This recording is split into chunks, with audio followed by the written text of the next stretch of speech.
Welcome to WCSN's coverage of the 2006 Artistic Gymnastics World Championships from Aarhus, Denmark. WCSN, home of the world champions. I'm proud to be bringing you this coverage. My name is Bart Connor, former world champion, and I'm joined today by Olympic medalist Blaine Wilson of the recent Athens Olympics in 2004. Blaine, glad to have you with us today. Glad to be here. We'll be seeing 18 hours of coverage of gymnastics over the next 5 days. We'll be seeing the men's team finals today. Tomorrow we'll be watching the women's team finals. On Thursday we'll be seeing the all-around finals for both the men and the women. 6 hours of live groundbreaking coverage on that day. Friday will be the individual event finals for both men and women, day 1. And day 2 of the individual event finals will be on Saturday. So 18 hours this week of live groundbreaking coverage here on WCSN, the World Championship Sports Network, home of the world champions.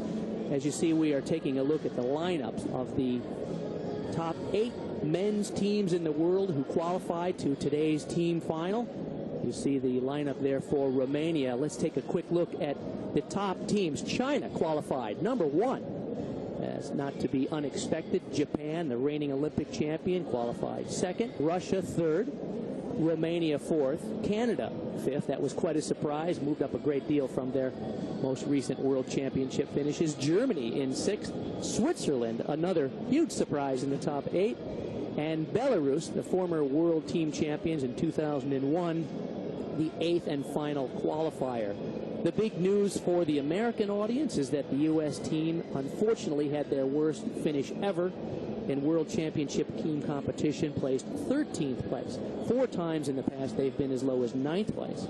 But a big disappointment for the American men at Aarhus. Now, in fairness to them, none of the returning Olympians are there for the 2004 Olympics, and only one member of the 2005 World Championship team, Kevin Tan, was actually on that team. So a very young, talented, but immature and somewhat inexperienced American team in Aarhus for the World Championships. Obviously, things need to improve for the U.S. men if they hope to be contenders in next year's World Championships, and all of this, of course, is precursor to the Olympics in 2008 in Beijing, China. We have something of breaking news at the top of our program. My fellow commentator Blaine Wilson here, 32 years old, 5-time national champion, and a winner of a silver medal with the U.S. men's team at the Olympics in Athens, has a little bit of an announcement to make. Blaine? I'm coming out of retirement.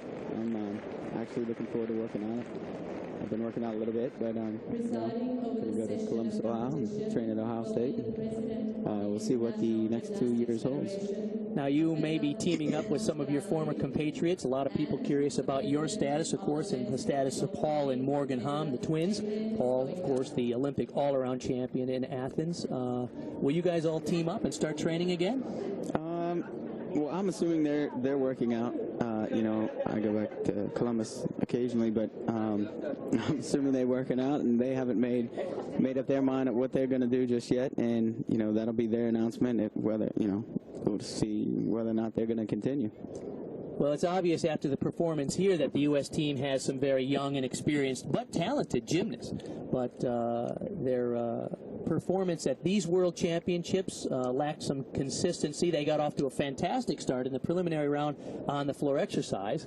In fact, being one of the top scoring teams in the competition on floor, and unfortunately struggled on events like pommel horse and especially parallel bars and high bar, and failed to qualify into the top 8 for the team final session that we'll be seeing today. That was quite a shock. Well, I mean, nowadays you have to do big skills.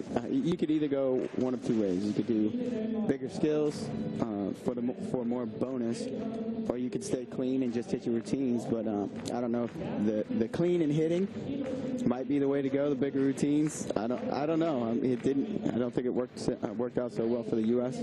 Well, it certainly didn't. You bring up a good point, and we'll be talking about this for the next 3 hours with our coverage here on WCSN of the new rules in 2006 after the scoring controversies of the 2004 Olympics in Athens, Greece, the International Gymnastics Federation completely rewrote the scoring code of points as the Bible for all gymnastics judges. And we will be talking a great deal this week about the new code of points and how it affects the performances that we're seeing. The most notable difference is that until now, the perfect 10 was the score to be for every gymnast to shoot for, and the scoring system now is what they call an open-ended system. So you might see scores of 16.2 and 15.575. It's very difficult to get a sense for what these numbers mean, because even you, Blaine, you live this sport your whole life.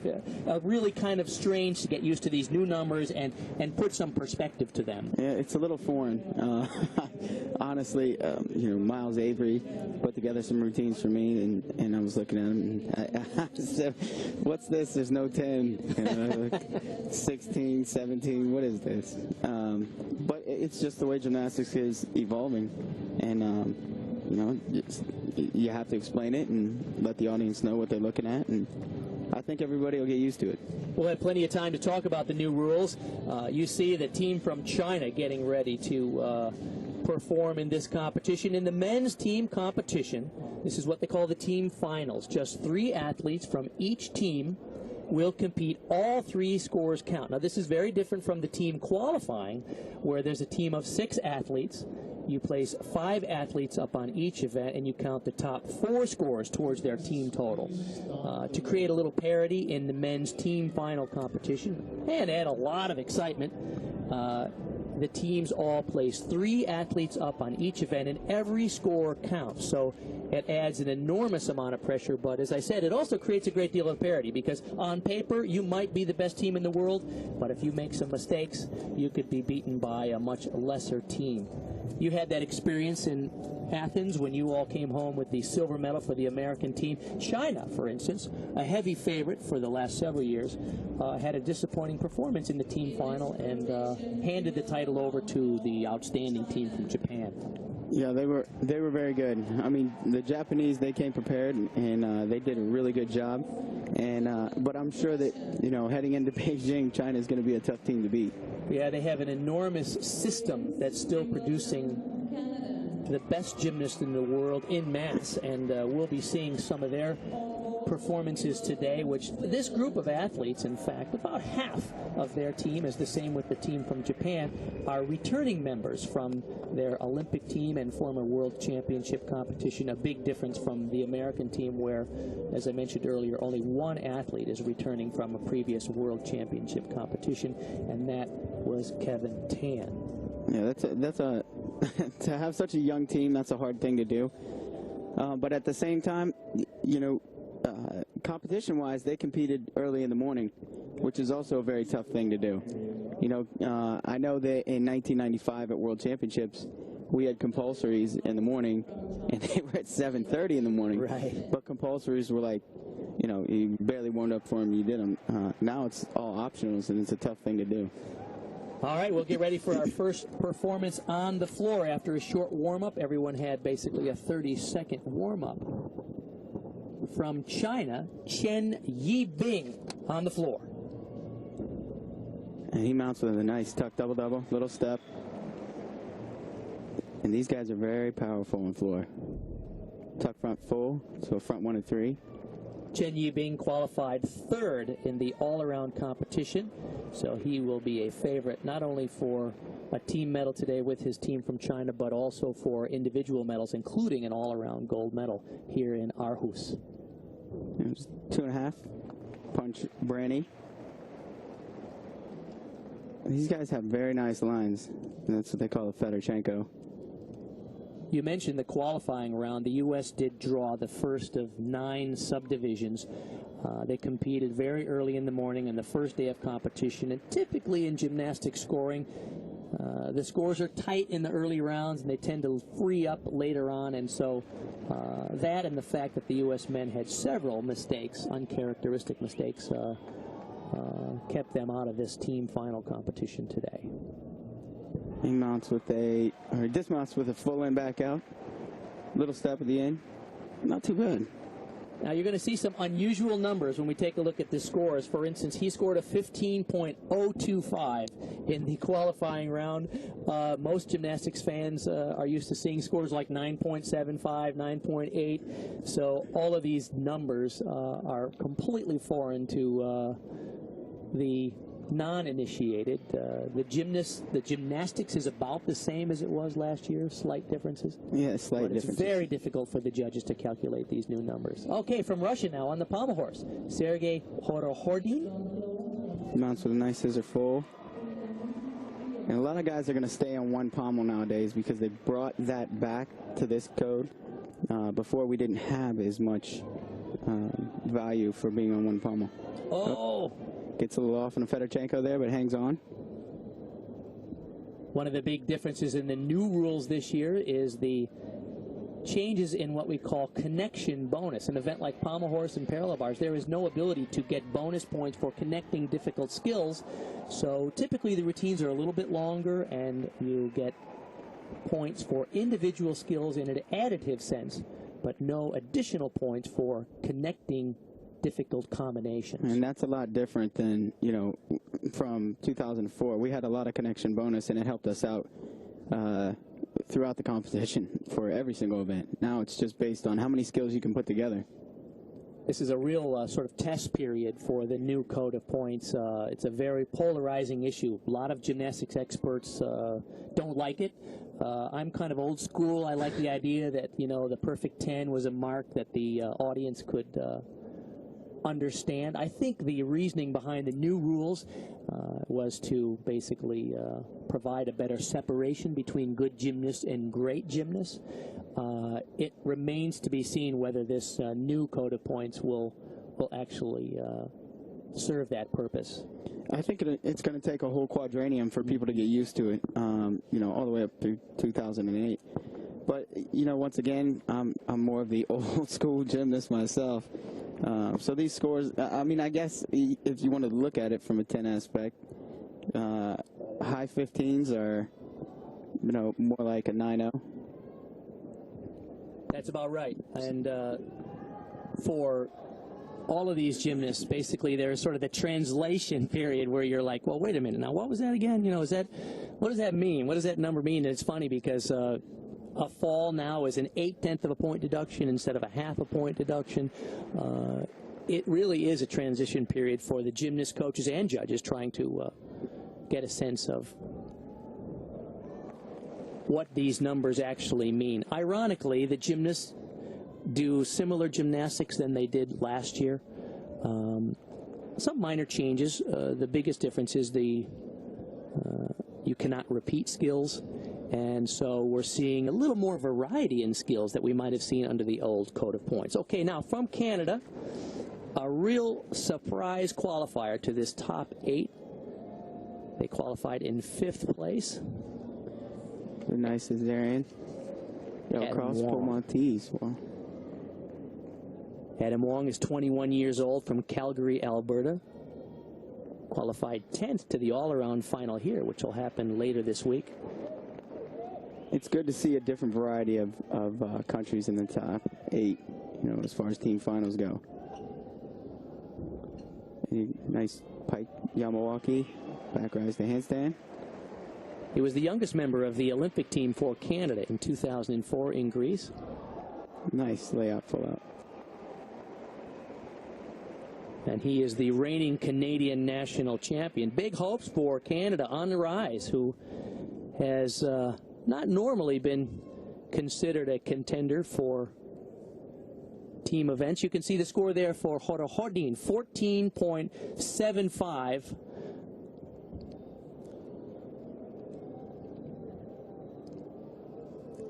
Yeah, that's more like a lower 8, I believe, in this code. You know, he had a couple of problems on pommel horse, but, you know.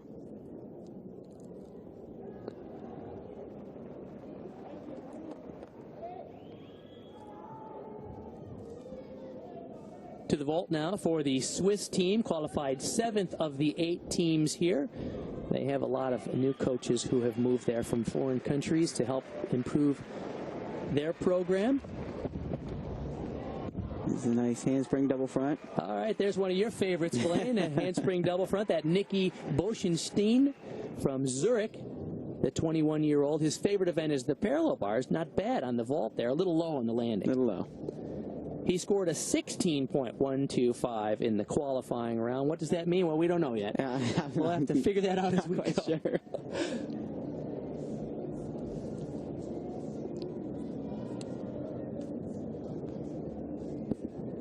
Huang Yubin is the head coach from China. They've won 10 world team medals, 5 times. The world team champions going back to 1983 in Budapest, Hungary. As I mentioned earlier, a world champion team in 2003. Quite a favorite going into the 2004 Olympics in Athens, and had a incredibly disappointing performance there, which perhaps solidified their resolve to win the next time around in Beijing. They're going to be hard to beat in China. They're going to be gunning for everybody after a couple mistakes in 2004. Kai Zhou, the 18-year-old, the youngest member of the Chinese team. He competed here in his 2 best events in Aarhus, floor and high bar. Round it back to handspring, 2.5. Ooh, punch full. Double full. Was that double full? Yeah, wow. That was nice. Did one more twist than I saw. 4.5. Oh! Now this is where we're going to take a look at some of the new deductions in the new code of points. If you land with both feet completely out of bounds, it's a ½ a point deduction. If you fall down, it's also another 0.8 of a point, so that is an enormous deduction for Kai Zhou, the young 18-year-old from China. I did not know that. It's really interesting now under the new rules, because we mentioned 3 up, 3 count. So any mistakes in this competition are critical, different from the qualifying round where you essentially have a buffer. Out of bounds one more time, you see the judge in the corner raise his hand. This routine is definitely going to hurt China. Nice high full land. And there's where I think you'll see a little bit of inexperience with the younger guys, you know, especially if they have not been in competitions like this. That is an enormous break because he loses the combination. He has a deduction for falling and for falling out of bounds. This will be a critical mistake for China here in the first round. The score for Adam Wong on the rings, a 15.0. How about this? Talk about old guys, Blaine. Look at this. Nikolai Kryukov. He was the world champion in the all-around back in 1999. I remember that vividly. Yeah, you were there and just were edged out of a medal, weren't you, in those championships? 2.5 tenths from first. That's right. 4th place finish at the World Championships for you in '99. Nikolai Kryukov from Voronezh. You see him camping out on that one pommel. This is what they call flares to a flare spindle. Very nice. He's had an amazing history, a part of the former Soviet team, and then a member of the Russian gold medal team in the '96 Olympics, and then in 2000 and 2004 he missed both of those Olympics with an injury. So exciting to see him,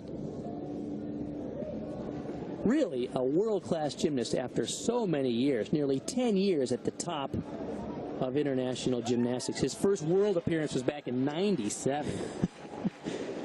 Wow. Gives you some hope, doesn't it, Blaine? Yeah, I was in that one too as well. Right here you see nice flare spindle. Good extension. Nice toe point. The routines are getting longer and longer nowadays. That's another byproduct of this new code of points, because you can't get connection bonus. You just have to stay up there longer to rack up more individual skills. Routines these days are maybe 30% longer than they were 2 years ago.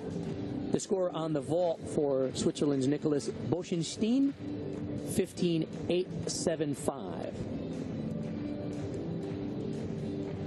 Now the Swiss typically haven't been strong international competitors, so it's good to see them in a World Championship finals.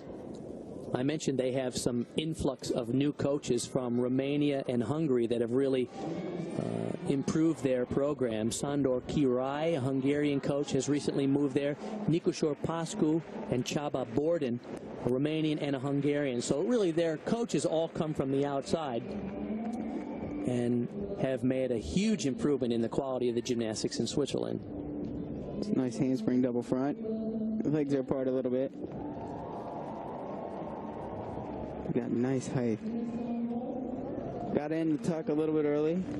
But other than that, pretty good. At least he's on his feet.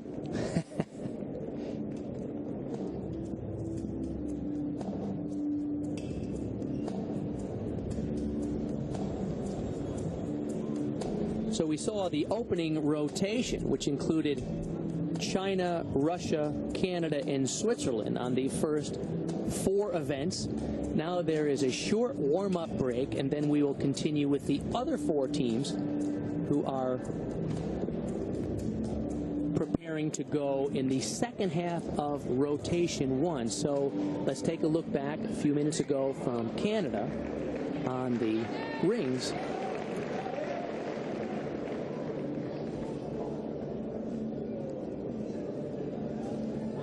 Starts with a nice back rise Maltese. Push planche. Very good positions. To an Azarian. To a pull Maltese. To a Nakayama. The rings is changing a little bit because they're going to do a strength and then they have to add swing elements for the other bonus. Nice back rise planche. To a back rise straddle planche. Nice shoot to handstand. Giant. Whoa. Cut the feet a little bit. Okay. Looked like a layout full out. Well, that was clearly on tape. Okay, 2 live action now from Japan. Out of bounds on his opening tumbling run. Tomita, the reigning world all-around champion and the top qualifier into the all-around finals here in Aarhus. A big mistake on the first tumbling run there on floor. There's a Tuck Thomas, named after Kirk Thomas, great gymnast for the U.S. Thomas was the first world gold medalist for the American men back in 1978. Made great contributions to the sport. The Thomas flare, that Thomas 1.5 twisting 1 3/4 move on the floor. Tomita, the top qualifier, had an incredible competition in the all-around. By about a point was the top qualifier. He's a favorite to win a gold medal in the all-around, and of course an important leader on this Japanese team. Dismounts with a nice 2.5. Yeah, he's going to be a very tough competitor in the next 2 years. He's not really weak on any of it. No, that's exactly right. He is balanced everywhere. But we mentioned that the Chinese gymnast made a mistake on the floor earlier. All scores count towards your team total. So Japan, in their first performance, already has a mistake. That's how pressure-packed this team final is. Dan Potra now of Romania. Once again, you should see a lot of one pommel work. There's a back more, palm loop. And normally they end with a 360. Nice little off there. That's the call. Woo. More like whoa. To a Magyar, to a Savato. Typically, the Romanians have a great style on horse. Oh! Gonna get stuck there on a scissor half. Potra's 28 years old, the oldest member of the Romanian team. European all-around champion back in 2002. What a shaky start for Romania on the pommel horse. Yeah, a little bit. Pommel horse is a very tough event to start on. You can't really be loose on that event. It's hard to swing, especially when you jump up there and you're very tight.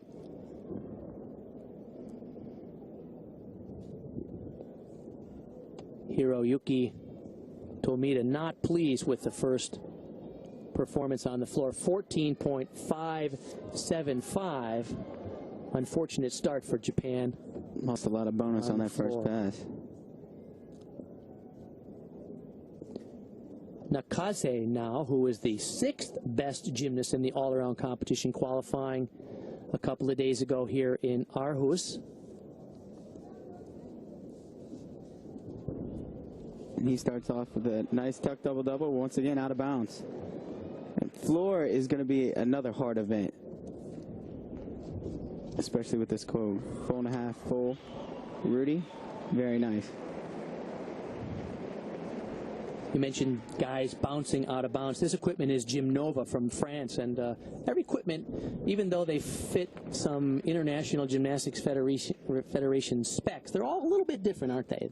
The rebounding quality of the floors and things. Yes, it looks like this one's a little bit more bouncy than some of these guys are used to. You know, typically international floors, especially from the U.S., they're a little bit harder, and they don't look this bouncy, but these guys are, unless they're just juiced up, they're ready to go. Nakase is 24 years old from Shiga Prefecture. In the World Trials in Japan, he was 3rd in the all-around. He had a score of 15.175 in the qualifying round. He's a very balanced gymnast. All of his scores right around the 15-point range. Nice full in, small step at the end.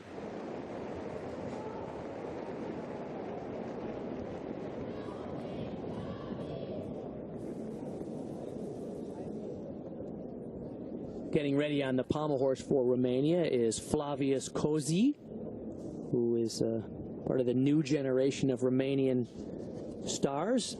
Typical for Romania, they have about half of the team returning stars, people like Marian Dragulescu, who we'll see a lot this week. He's qualified very high in several individual events. And Dan Potra, Razvan Saladiu. I actually had a chance to work out with a couple of those guys. Dragulescu, he's worked out with him a little bit. He's awesome. He's a good cat. He is, and he's got some springs on that guy, doesn't he? Floor involved. I'll tell you what. Kosi is 19 years old from Bucharest. He's qualified for the finals in the all-around as well as the pommel horse. This is the place where he's the reigning European champion on the pommel horse. Of course, gymnastics fans might remember Marius Orzica of Romania, the many-time world and Olympic champion, who more or less dominated pommel horse for several years until the Chinese contingent came along. He swings a lot like Orzica right now. This is good-looking stuff. Nice technique, isn't it? Very nice lines. Nice toe point. Getting into the last half of his routine. It's a scissor half. Oh, almost fell off the back. Yeah. Now, I don't know if the scissors are still required, but I can't tell you this. I've seen a lot of guys almost fall off on that skill. If it was me, I wouldn't be doing it. Oh. He lost a little bit of bonus there at the end. Didn't finish the full. Right. I tell you, pommel horse is a tough event to start on. With the old rules or new rules, it's pommel horse is pommel horse. It's brutal. Potra 14.325. Hey, you don't see a lot of gray-haired gymnasts competing. Blaine, there's one for you. Maybe you and Jordan Jovchev from Bulgaria. That's it. That's about it. It's a good point. A lot of the gymnasts are competing to an older age than they used to back in my era, nearly 20 years ago. Several gymnasts are competing into their late 20s, early 30s because there's prize money, appearance money available. So many of these gymnasts, particularly the ones from Eastern Europe, see it as a way to make a living. It's a profession for many of them. Someone like Jordan Jovchev, who I mentioned, who's in his early 30s, competes to provide income for his family. And that's a different element to gymnastics than when I competed, Blaine. Yeah, you don't have to do all 6 events anymore. So if you can just do a couple, you're in. Fabian Hambuchen now. That's Nakayama. I remember this kid. He's a young kid. He's still a kid. Yeah. He's only 19 now. Yeah. Is it Yamawaki to cross? He was a finalist on the high bar at the Olympics in Athens. The German team took 8th place. Nice giant to handstand. Good extension. Pike Yamawaki, tuck Yamawaki. Back rise to handstand. Front giant, double front pike with a half. That's good looking. He does a lot of interesting work with front giant skills, those Yamawakis and, of course, that dismount. A lot of this code, it's such a strange thing because they're bringing, you know, the Yamawakis. We haven't seen many of those in the last couple quadrenniums. Right. And you bring them back. I did these two skills when I was 12 years old. Can your shoulders still take them now? Yeah, I do them right now. Oh, man. How many shoulder surgeries have you had? 5. Only 5? Yeah, only 5. It's a very interesting dismount. You don't see too many front flipping dismounts off of rings anymore. He does it very well. Interesting note about Hambuchen. He's coached by his father. He's one of literally dozens of gymnasts here for the men and the women that are coached by their parents. Could you imagine being coached by your dad, Blake? Absolutely not. All right, here is Dmitry Kasperovich from Belarus, the top qualifier on the vault. He has got a big vault. Watch this. Handspring double front. Now, he normally does different vaults, but I think for the team competition, he just played it safe. That's right. He can do a half twist out of this. He celebrated his 29th birthday here in Aarhus on Sunday. Here's a guy who's coming back from a torn Achilles tendon, and yet he's still very explosive on the vault. Yeah. Nice extension off the vault. A little bit cowboy. Lands straight up and down. He should have done a half out of that. He tore his Achilles at the World Championships in Anaheim, California back in 2003. And yet it's rare to see a gymnast come back from a torn Achilles and be at that level on events like floor and vault. For Germany now, Thomas Endergessen, the 26-year-old, competed in the Olympics in 2004. Very strong on the rings. Nice positions. There's a Kip Maltese. Whoop, push planche. Didn't quite get high enough right there. A little short. And that's what they call Pineda. To pull Maltese. That Pineda move invented by a gymnast from Mexico named Tony Pineda. One of several moves he contributed to the code of points in gymnastics. Anytime you're the first to be recognized to perform a skill in a major world competition, you have the right to name it after yourself, and Tony made contributions to gymnastics. Not bad for Endergessen. Scored a 15.425 in the qualifying round. I think he might be a little lower than that on this routine. A little short on some of his strength moves. Once again, pike Yamawaki, tuck Yamawaki. You're going to see a lot of that on rings now. Sure are.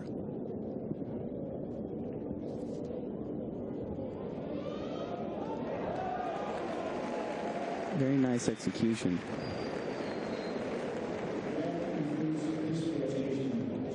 We'll be talking a lot about the rules, whether it's best to go with difficult skills or clean execution. Flavius Cosi, 14.8 on the pommel horse. They did hit him pretty hard there because he had scored much higher in the qualifying round. Nakasi on the floor, 14.8. You see the running team total there for Japan. So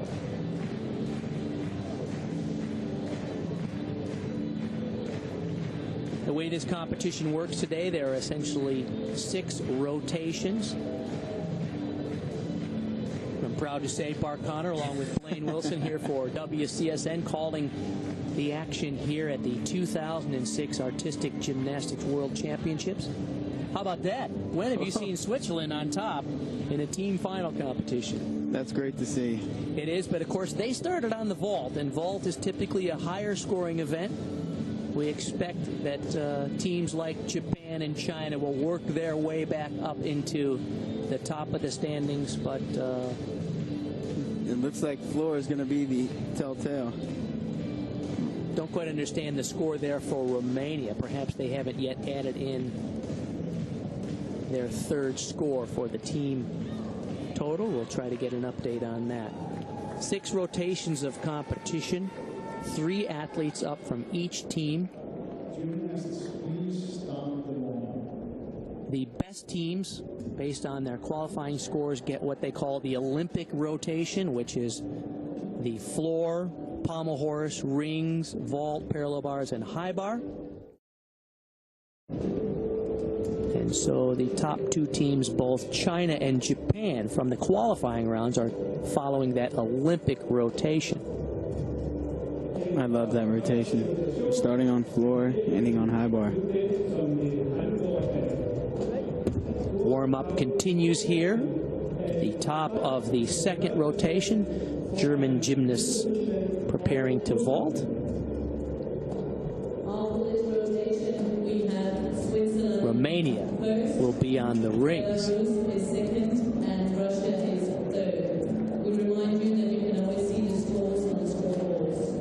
Well, this format doesn't differ as far as 3-up, 3 count from 2004. But the deductions is what's going to separate team from team.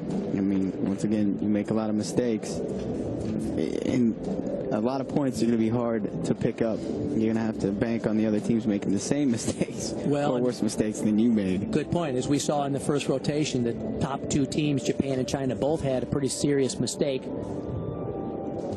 Now, Blaine, you've lived through every permutation of the rules. 6 up, 5 count, 4 count, 3 count, whatever.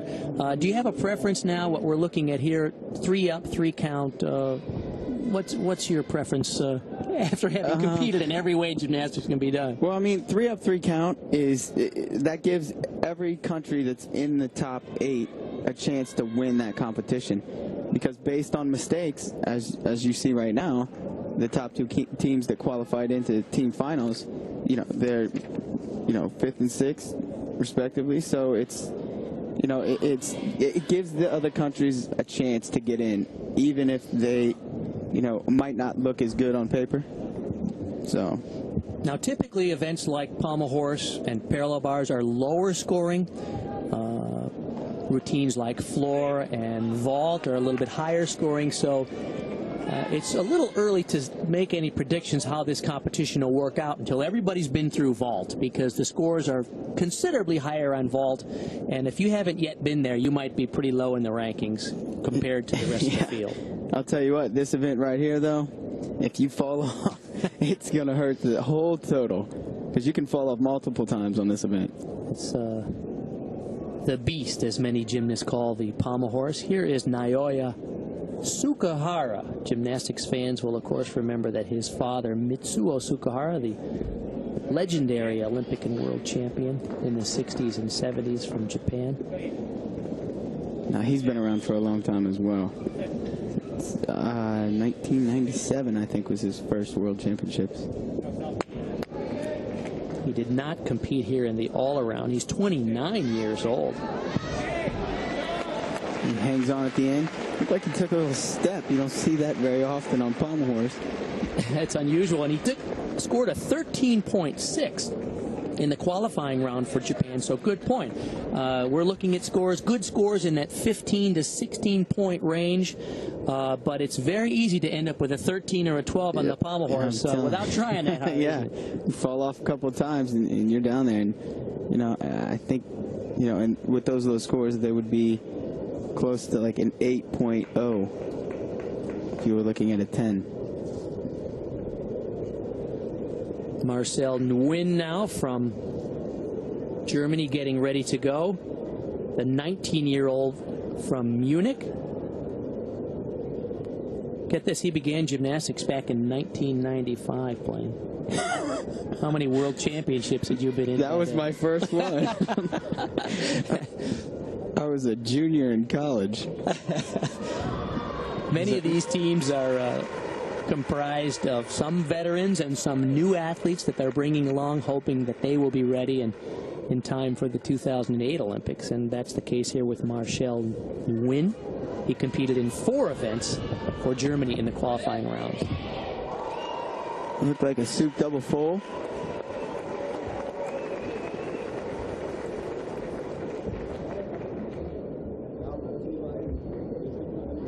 That was definitely a soup double full. Oh, is that a cause? Or a cause full. It's all the same in the rules. It is all the same, but it's done a little differently. That looks like a cause full. Now that vault has essentially a start value of a 6.2, first invented by Arthur Akopian, the great gymnast from the former Soviet Union. So the 6.2 difficulty value is added to his execution value to come up with what will be his final score. For example, in the qualifying round, he had a 15.75 on the vault. So essentially, he had a 6.2 difficulty score and a 9.55 execution score. Does it make any sense? You add them together? I'm just going to do my gymnastics. That's just the way I look at it, and the score is going to be the score. I never knew why anybody'd want to be a judge before, and forget about it now. Judging gymnastics is even more complex than it was before, and before I already thought it was impossible. Let's peach the handstand. A lot of giant work on P-bars nowadays. So a giant double back. That's nice Healy.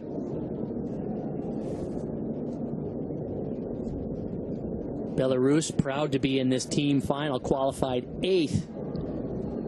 The final qualifier.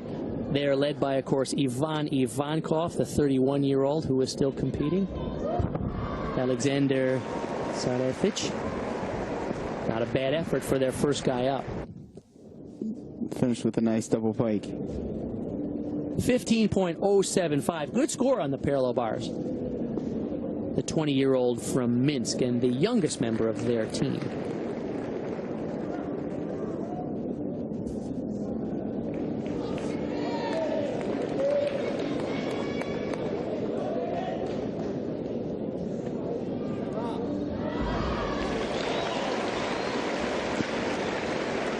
Takes a long while for these scores to be put out, doesn't it? It does, and we talk about the difficulty in calculating these scores. There's just an enormous amount of calculation that goes into the final score. Hisashi Mizutori now from Japan.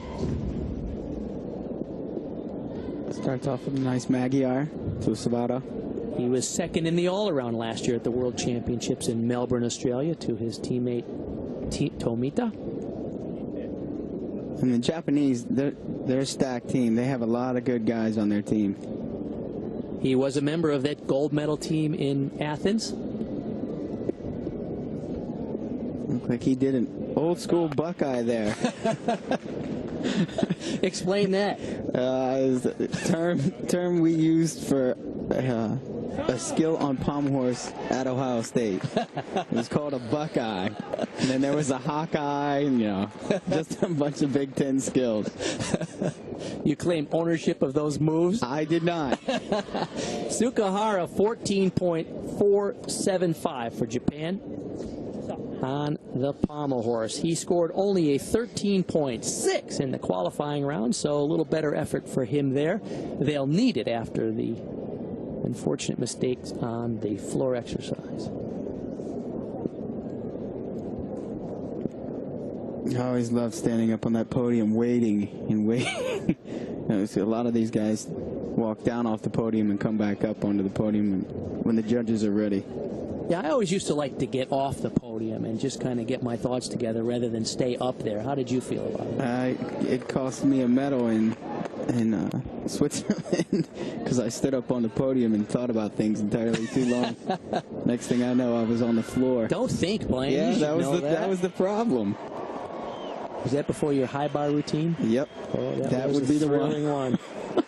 That's a memorable moment in the Blaine Wilson career.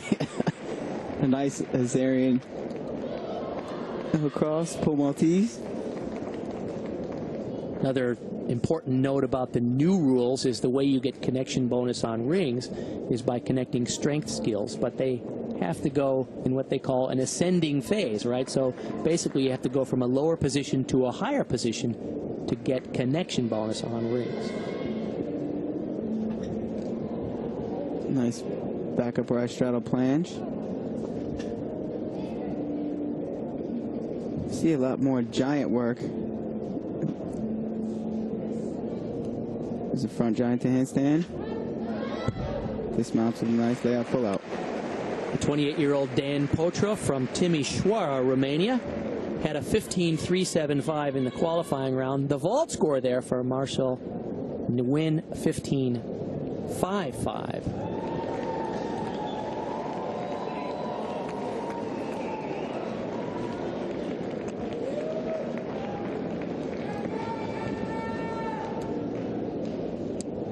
Tomita ready now for his pommel horse effort. His favorite event actually is the high bar, where he clinched the gold medal for the Japanese team at the 2004 Olympics. A lot of one pommel work. He was a little off. He dealt with it very well. This is the Wu to a Fedorchenko. Very nice. A very nice extension. To a Magyar to Savada. Back into the scissors.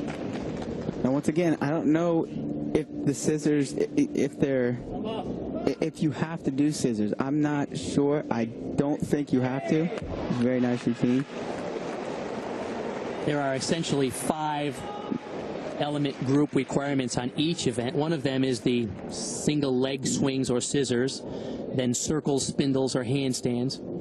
Travels across the horse inside across support, what we call care swings or Wendy springs, and flops, and then of course the dismount. So he showed all 5 of those element groups, and if you get an element group fulfilled, you get a half a point. So if you do all 5 element groups, you start out with 2.5 points, but it takes a long way to get from 2.5 points up to about 15.5.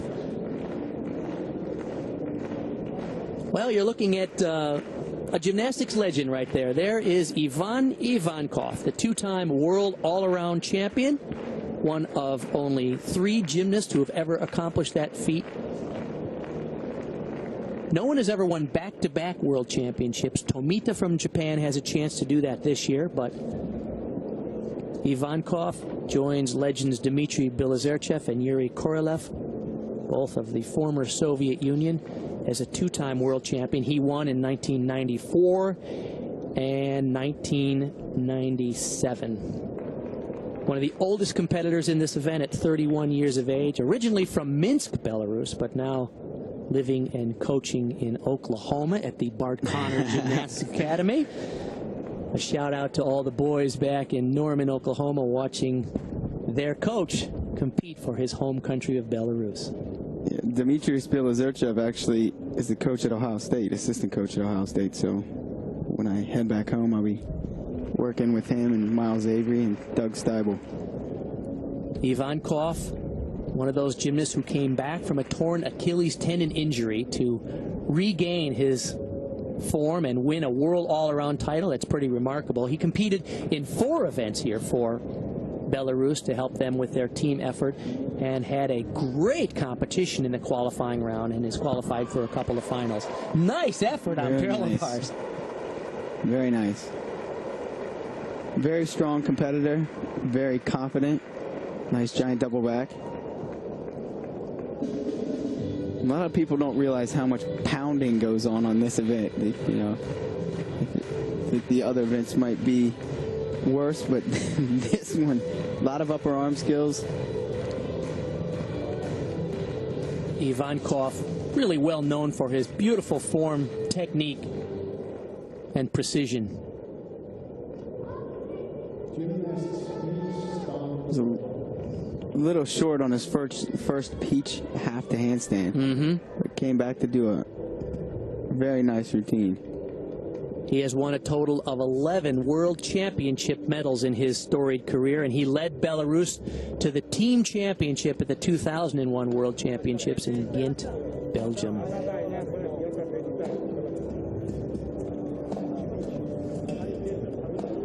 Dan Potra, 15.4 on the rings, as he gets ready to march to their next rotation, which will be the vault.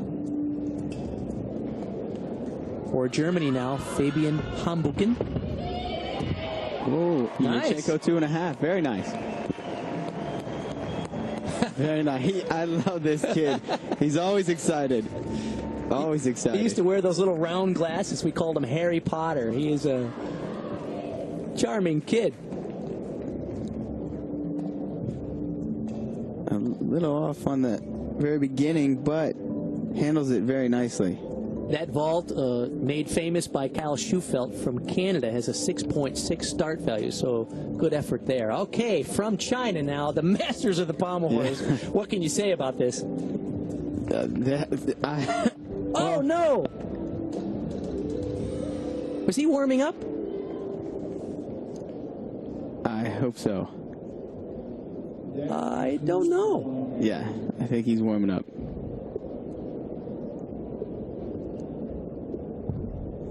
They get up and do routines like it's nothing. Yeah, I think you're right, Blaine. I noticed that no judges had the pen in hand, so good for him. Xiao Qin, the former world champion on the pommel horse, and he is a master, as nearly this whole team is on this event. So he gave us a scare there, but he was the world champion on this event. Favored to win the Olympics, but fell, unfortunately. Okay, here are the team standings, but it's a little bit like comparing apples to oranges because not everybody has done the same number of performances. So that's a relative piece of information, but a little misleading until everyone has the same number of performances. It's not like comparing apples to apples.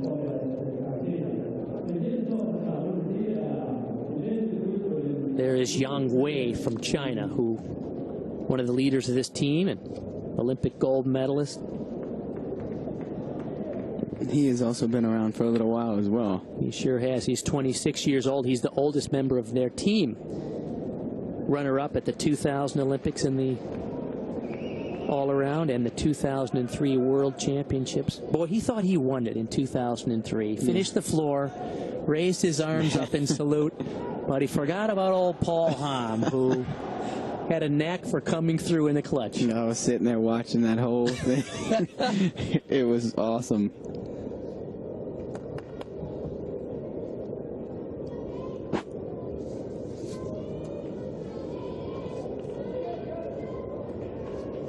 Nathan Gafwick from Canada getting ready to vault.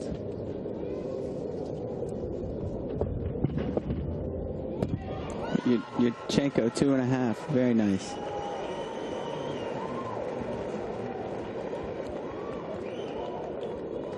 Very nice execution. Only thing I saw wrong with it was his toes weren't pointed. That was it. Very nice stick. Yeah, that's a hard vault to stick when you're twisting and flipping forward, isn't it? That's the 2.5 twisting, Yurchenko. Seems spot the ground at the end. Did the last half. Very nice. Look for a big score for Canada. Having a great day so far. All right. Yang Wei now from China on the horse. Very balanced all-around gymnast. Nice Fedorchenko. Back up to a Magyar, to the Sabato. Going to see a lot of the same skills done on this event. Oh, he falls off on one pommel. Back more, back more. Are we seeing a repeat once again of the Chinese failing in this team final, much like what we saw in 2004? Already a shaky start on the floor.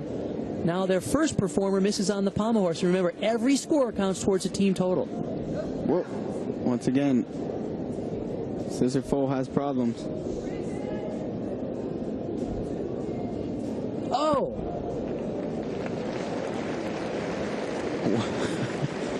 I'm speechless.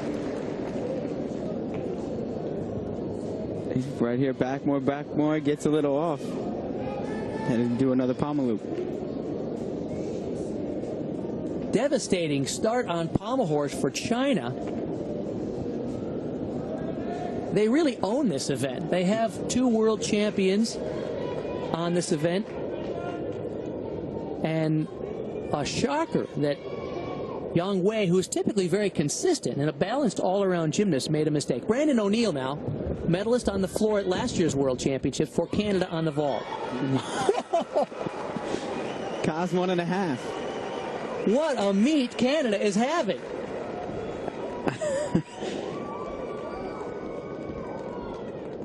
Very nice execution and stick. That's 2 sticks in a row for Canada on vault. Wow.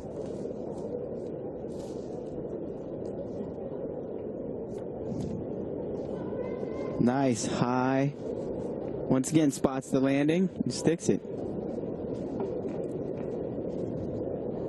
The 22-year-old from Edmonton, Alberta, nailed his vault. He competed on 3 events in the qualifying round here for Canada: floor vault and parallel bars, vault being his highest score in qualifying.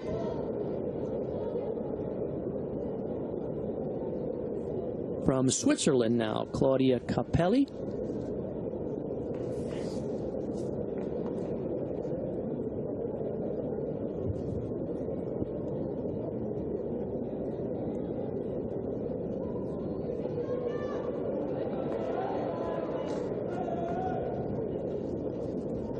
Starting on the parallel bars. He's a 20-year-old, lives in Bern, Switzerland. Best event is the pommel horse. He stutz the 1 bar. Looked like he was trying to do something else out of it.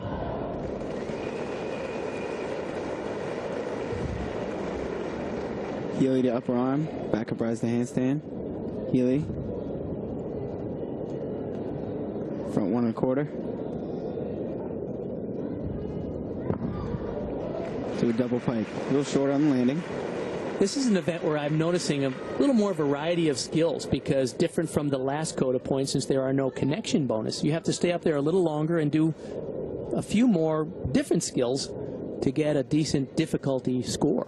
Well, in a lot of ways, parallel bars looks a lot like high bar. Right. You know, peaches look like free hips, and you get a lot of peach halves, peach fulls, a lot of giant Diamondovs, giant double backs. Feng Jing, the 21-year-old from Shaanxi, China, the youngest world all-around champion back in 2001 at 16 years of age, won the world all-around title. A lot of pressure on him after the first gymnast from China, Yang Wei, already made a mistake. Nice spindle at the end to a Tong Fei. To Fedorchenko. The Chinese typically swing so fast. To Savado. To Backmore, pommel loop. Oh! Right into a dismount. He held on. Unbelievable. How did he stay on the horse? Feng Jing had to put a little arm on it. Wow. Hey, get this now. He was 4th in the qualifying in the all-around, but he doesn't even make the all-around final because only 2 gymnasts from each team can make the all-around final, because Yang Wei and Chen Yibing were 2nd and 3rd. So he will not get a chance to compete for an all-around medal here just because of his incredible teammates. Yang Wei only a 13.6 for China. Their first performance, Feng Jing's score will be lower than expected because of that mistake at the end. China having a rough start. Shades of Athens.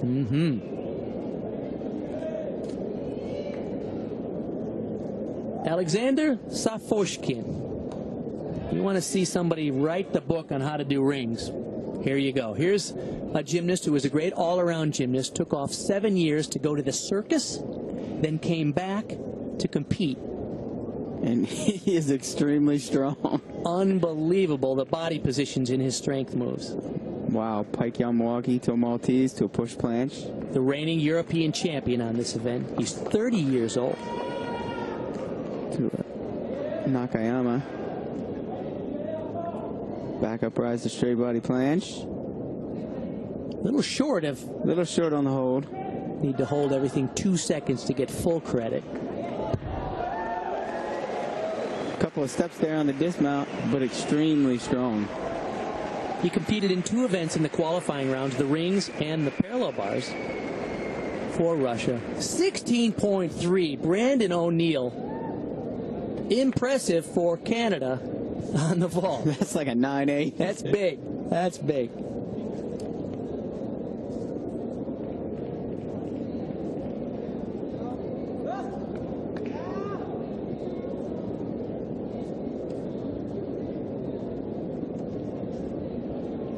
On the pommel horse, added pressure on the 21-year-old Xiao Qin, the favorite to win the Olympics, and he fell in the qualifying, did not make it to the final. In 2005, then he came back and won the World Championships. 2 other times in the Worlds, he's been second behind the great Marius Orzica of Romania in 2001 and 2002. Look at that extension. So fast with the hands. Nice woo to Fedorchenko. Yes, it's spectacular. Yeah, very nice. Look at the elevation over the pommels. Now, when you're that high, you know you're not going to hit the pommels. No kidding. His flare spindle. One thing great about the Chinese, even when they're having trouble, they do not hold back. He is really hanging it out there. He's getting ready for his dismount. Sabato. 1 pommel. Oh, nice. Very nice. That's not going to make up for all the mistakes, but that'll make up for a lot of it. Blaine, after you watch that routine, are you sure you want to make a comeback? Well, nobody said I was going to be a horse specialist. There's just nothing wrong with this routine, is there? It's just spectacular. Very few execution errors. Execution being a maximum of 10 points of the total score. So under the new code of points, if you have clean execution, it certainly is an advantage. Very nice look at the flared spindle. Look at the extension in the hips. Not even close to the pommels. Here's Kyle Schufelt, world champion on the floor. And a vault that he invented. Yurchenko 2.5. Little step. Canada came out and did a great job on vault. 24-year-old from Calgary. Nice technique. Very good execution. Just a little hop at the end. He's the reigning Olympic champion on the floor. The first Olympic medal ever for Canada in artistic gymnastics. I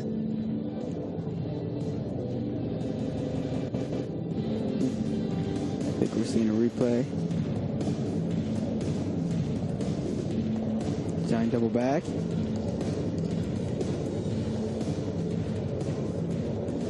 That's Healy. See a lot of different skills on parallel bars that I haven't seen in a long time. Shine on the end of the bars. To pelt.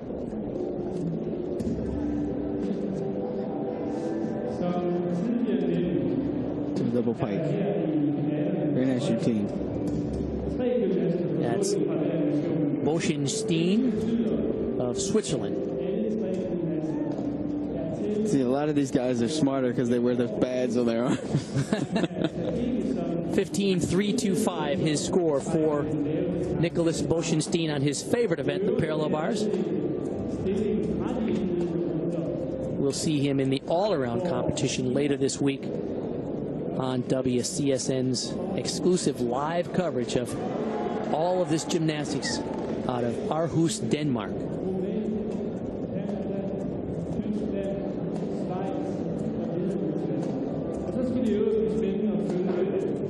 Well, here we go, folks. This is the first time we're looking at all the performances with all the scores in. Canada, Belarus, Germany, Russia, Switzerland, Romania, China, and Japan. China and Japan about 4 points behind Canada. When was the last time you've seen that result? I don't think I've ever seen that result. Now, once again, these numbers are a little skewed because Canada has started on rings and vault, 2 typically high-scoring events. But Japan and China, on two of their best events, normally scoring much higher, struggling today.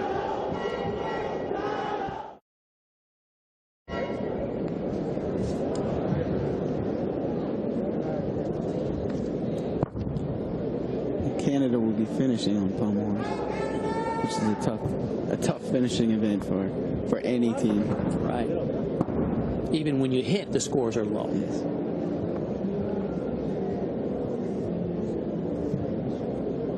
This has been exciting for me so far.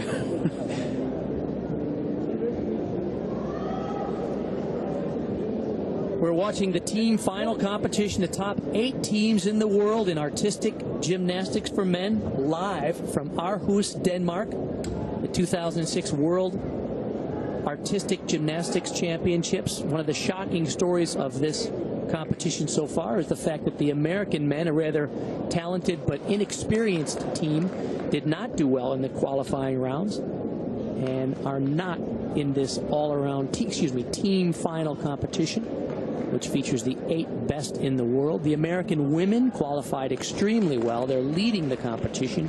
And tomorrow, live on WCSN, we'll be calling the action with Tasha Schweikert, Olympian and many-time national champion, world champion from the United States, calling the women's team final competition. You see them putting a lot of chalk and a lot of sticky stuff on them bars. Did you have a special formula that you used? Yeah, I used honey for a long time. Peach half the handstand. A straight arm peach. To a lock arm giant. To a giant double back. Very nice. The gymnasts are allowed to prep the bars basically with their own personal sticky concoction so they have a good grip. Everybody has their own little formula. Yeah, every single person has their own thing. Sugar water, Coca-Cola, and honey. Oh! Starts a handstand and a quick double pike. Puts his hands down. Disappointment for Adam Wong from Canada. A very good routine going up until that point. A little short on the studs. Scored a 15.1 in the qualifying round. Unlikely we'll see a score near that for that effort. So Canada off to an incredible start on the vault, struggling a little in their first performance on parallel bars. Yuri Ryazanov now from Russia on the vault.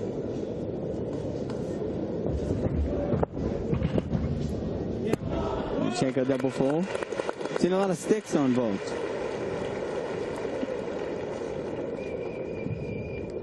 Ryazanov, just 19 years of age. His best event is the pommel horse. Pretty good execution. Other than the toe point, looked pretty good.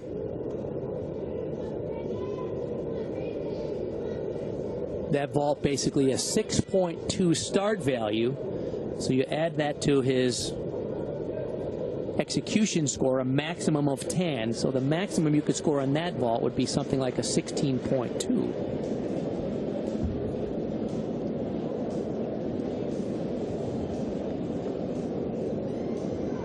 Russia also has a pretty young team as well. A lot of teams in transition between the Olympic cycles. Many of the Olympians from the 2004 games, people like in Russia's Alexei Nemov, have retired. So there's not only new rules this year, but in many cases sort of new generations of gymnasts who are being prepped for the next games in China. Kip Maltese, push the invert. Back up rise to invert. Back up rise to Maltese, push to planche. You know, we've talked about the Chinese team struggling a little bit.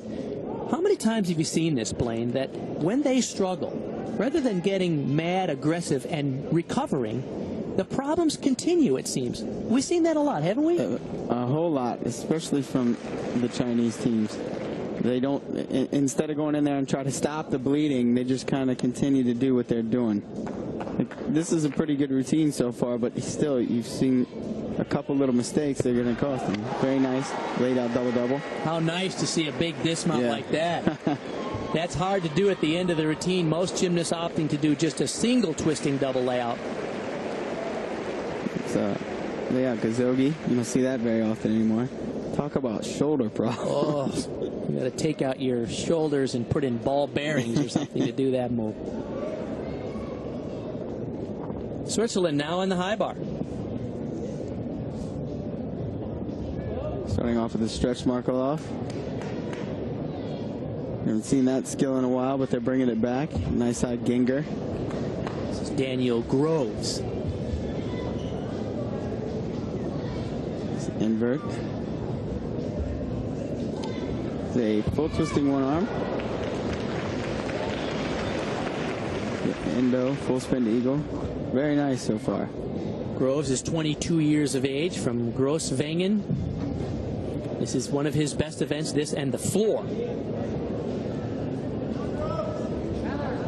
Stolder, Higgins.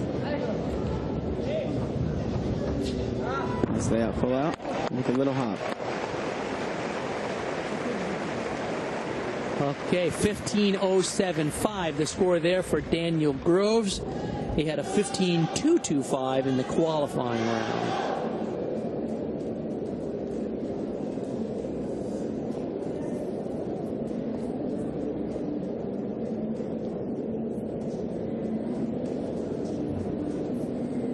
Now that's a little awkward for people watching this meet. You don't normally see ring grips that have 3 holes in them. It looks like he's using high bar grips. That's right, yeah. That would make me a little scared. We're watching the live coverage of these World Gymnastics Championships from Denmark. Nice handspring double front with a little hop.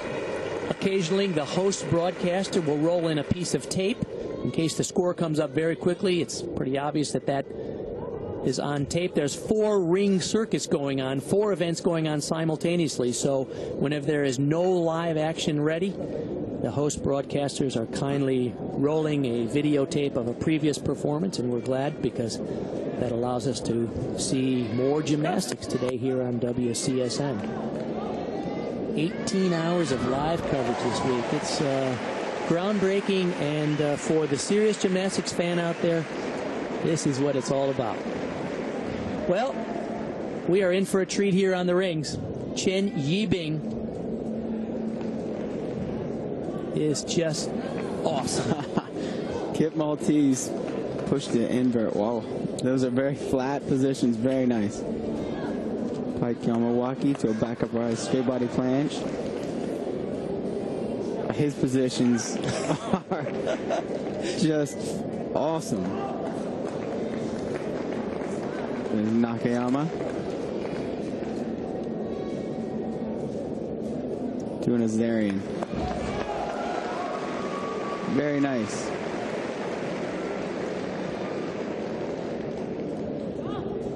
He's very explosive on this event. At a 16.525, the top qualifier in the preliminaries. Wow. Well, that was a big dismount.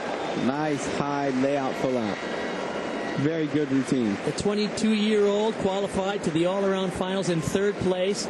Really a balanced gymnast. And I don't think, as you mentioned, Blaine, you can beat these positions. No, his bones look hollow. There's no way you're that light.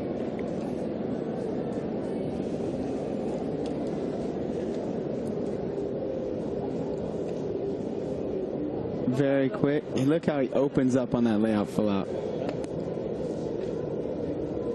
Yang Wei, 16.15. Good effort on the rings.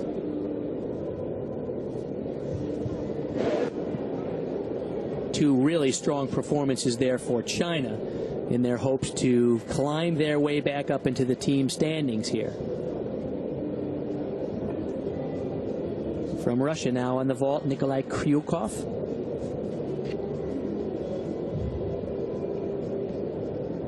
If I'm not mistaken, he's been doing this vault for a long, long time.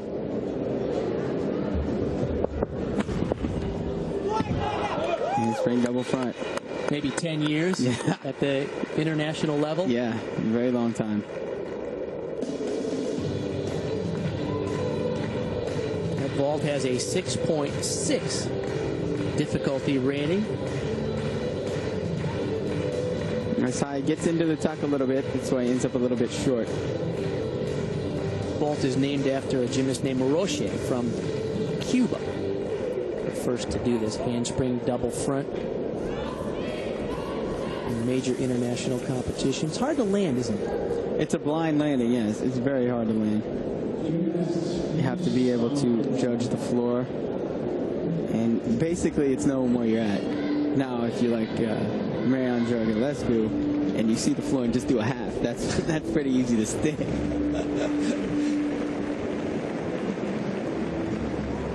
Gymnast now warming up for the next half of this rotation as we go back to videotape on the parallel bars. Giant Diam to a giant double back.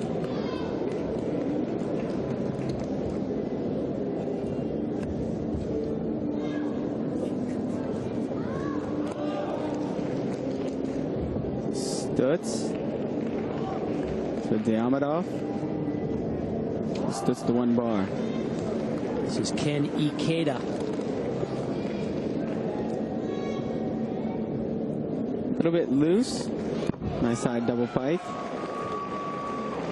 2004 Olympian. He's coached by his father, another gymnast coached by his father, and his brother, former Canadian national team member Richard Ikeda. Yeah, I competed against him. That's right. 15.325. Not bad on the parallel bars.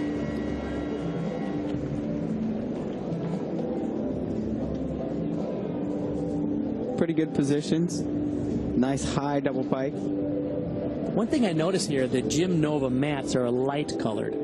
The ceiling is also light colored. I always appreciated a dark colored floor surface so you don't get confused between which way is up and which way is down. Have you had problem with that before? Yes, a lot. I mean, a lot of the equipment that we use, it's all darker colors so you can differentiate between the ceiling and the floor. Right. But yeah, normally you don't see them the same color. Saw a huge score for Chen Yibing from China on the ring, 16.5. We continue in the second half of rotation 3. Japan will now take to the rings.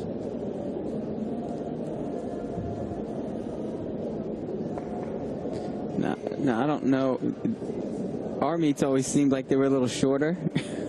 These meets now, I think with the scoring, it seems like they're going to be a little bit longer. Yeah, this is one aspect of this new format and the new rules is it's taking a long time to calculate these scores. Interesting note about the Japanese team, their average age is 25. That's typical for the Japanese team. They're usually the oldest team in the competition. Many of these gymnasts don't even really start gymnastics till 10, 11 years of age, which most gymnasts around the world start at 5 or 6. This Kip Maltese. Push to planche. There's a German.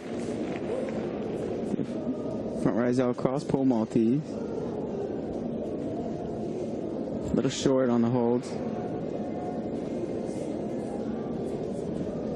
There's a pike Yamawaki, tuck Yamawaki. Whip it across. Very nice. All of those moves invented by former Japanese national team members. The Yamawaki and the whip it was also invented by a gymnast named Honma. Sometimes it's called a Honma. This way out, pull out. Pretty big step though. All in all, pretty good routine. Great tradition in Japan. Many fans will remember that for 5 times in a row from 62 through 78, the Japanese men dominated the World Championships. Then they went through a long dry spell where the teams from the former Soviet Union and Russia won most of the major world and Olympic events, and then the Olympic gold medal in Athens in 2004 was a huge moment for the Japanese men's team to resurface as the best team in the world. And they were outstanding at that, at that Olympic Games. Sitting there knowing that we were done and watching them do high bar and coming out and just knocking out 3 awesome routines was fantastic. An enormous amount of pressure on them, and they didn't hold back anything, did they? No, not at all. Hats off to the Japanese team for that performance.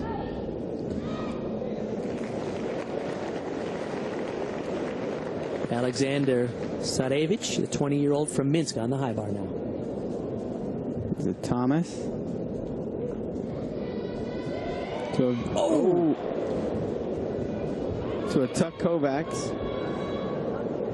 Just a little late on the tap. This is his best event. He's the youngest member of their team. He won a bronze medal at the World Cup in Shanghai this year on this event.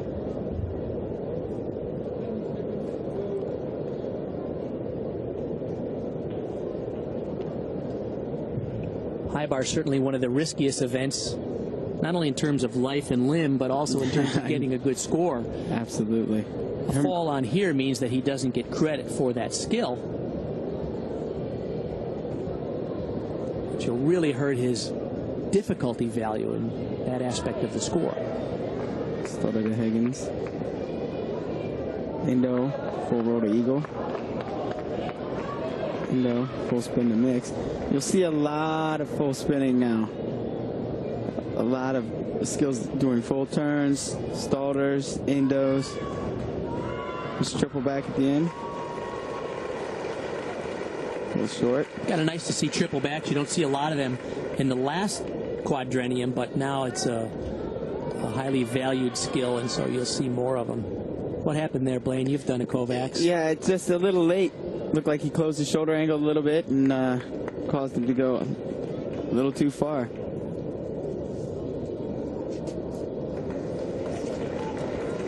Looks like a tall guy, but he wasn't tall enough to grab that ball.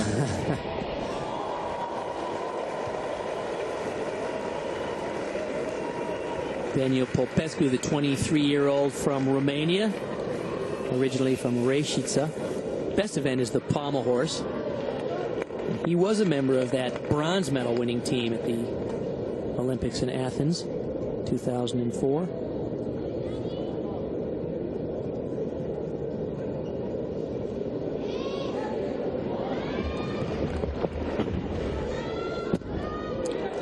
Triple twister. That's huge. That was awesome. Wow. He pulled that last half around, the very end. Romania is typically a very good vaulting team. Awesome. Nicely done. That has a 7.0, the highest degree of difficulty of a vault that you can do. Right here at the very end. Just pulls it right around. Wow. And yet we're waiting to see the greatest of all time, is Marian Dragulescu. That was just a warm-up. Romania hoping to climb back up into the leaderboard with great vaults. Sukahara, 15.575 on the rings. Not bad.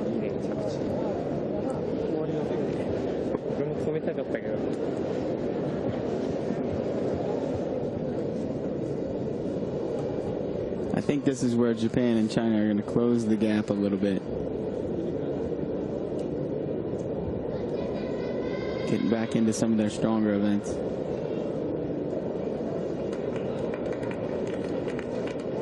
Both Japan and China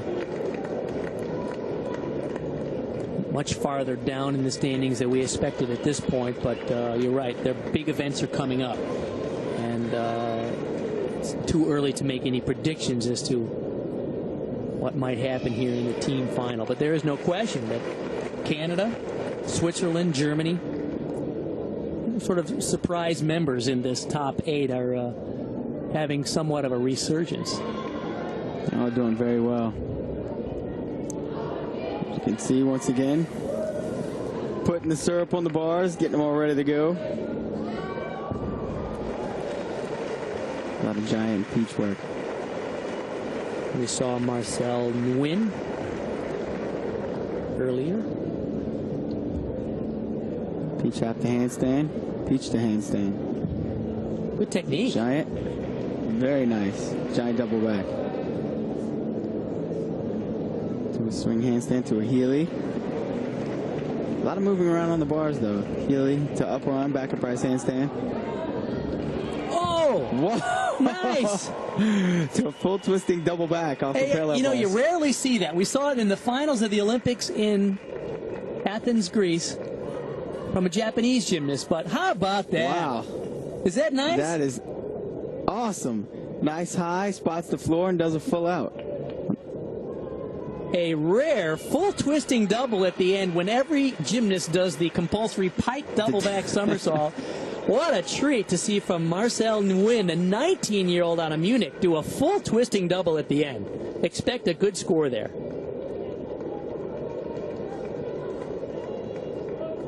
You can see why we're quickly over to the vault. Marian Dragulescu, many-time world and Olympic champion. He's won the world championship twice on this event, twice on the floor. What can you say about this vault? It's awesome. I've seen it so many times.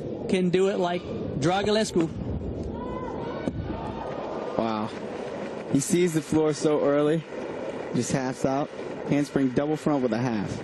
Now, Blaine, you've done the handspring double front. Have you ever twisted out of it? Yeah, I actually did it a couple of times. I did it in one competition, I believe. And it's not easy. And he does it so easy. It's unbelievable. That wasn't even really his best pre-flight onto the horse, and he still managed to he got into pull it around. Got into the tuck there a little bit too early, but it doesn't matter for him. He's got enough speed and enough power to get it done. Popescu's score on the vault, 16.325. Expect Romania to launch up into near the top of the leaderboard after their vault effort. Okay, Ivan Ivankov on the rings. Excuse me, on the high bar, pardon me. Had a 15.4 in the qualifying round. Look for him to let go a lot. Full twisting Kovacs. To a laid out Kovacs. Got one more coming up. To a tuck Kovacs. Started to Higgins. Endo full spin to Eagle. Endo full spin to mix. And he was a little off on both of those and just strong enough to pull it back on. Full spin to Eagle to a German. That's the key in the team competition. No major errors. Nope. You got to keep it to a minimum. Very nice. Laid out double-double.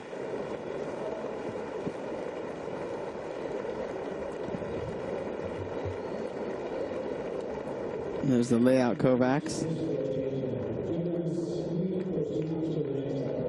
That's a great view. Just to see exactly what you're grabbing and how fast it comes. You got to be quick to get your hands right onto the bars.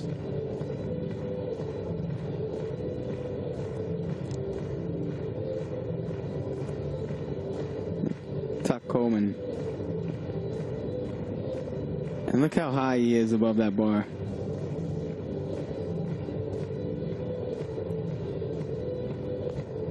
The nice laid out double-double.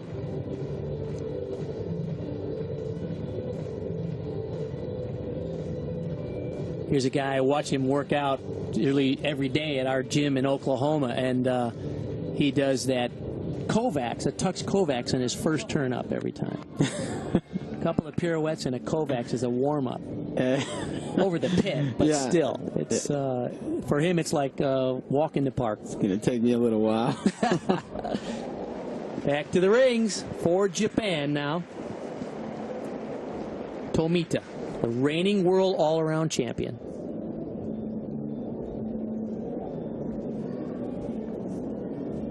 Kip Maltese, very nice positions. Push to planche. To an Azarian L cross. To a pull Maltese. Very nice. To a Nakayama.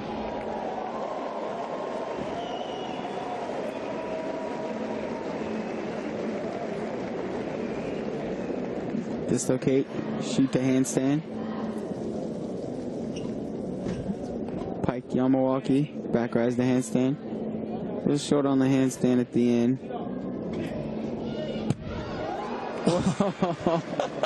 Very nice stick and a pike double front with a half.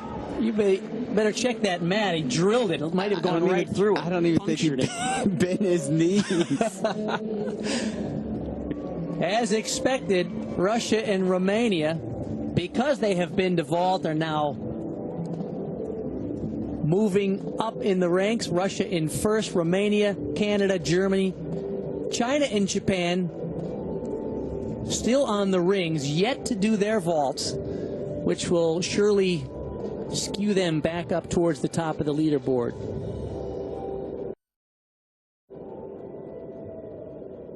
Really shows you under the new code of points, if you got a team that's really good on vault, you're going to be good. You're going to be good. And I guess the trick is to have a really balanced team so that you also aren't really lousy on pommel horse, because that's another place where you can give it all away, can't you? Yeah, as long as you're staying on horse and you're scoring in mid-15s, you should be, you know, right in the runnings. I think that, you know, if you do great vaults, yeah, looks like you could win the competition. That's right. The teams these days, in my era, you had to compete in the all-around. These days, you can have a group of specialists. You pick 6 gymnasts on the team, and then in the team final, you pick just your 3 best on each event. So sometimes it pays off to bring an athlete who's good on 1, 2, 3 events, more than a mediocre all-arounder. It's good to have an outstanding specialist on 2 or 3 events. Looked like a cause full. That really wasn't very good, was it? No, he was all over the place. A little off. It barely looked like he even blocked on the horse. Real quick off the horse. A little crooked. His knees were a little bent. Typically, you expect from the Japanese delegation really nice technique. That was mediocre at best, huh? Yeah, I would have to agree on that one. Scored 15.725 in the qualifying, so he still ended up with a decent score in the preliminary rounds a couple of days ago here in Denmark.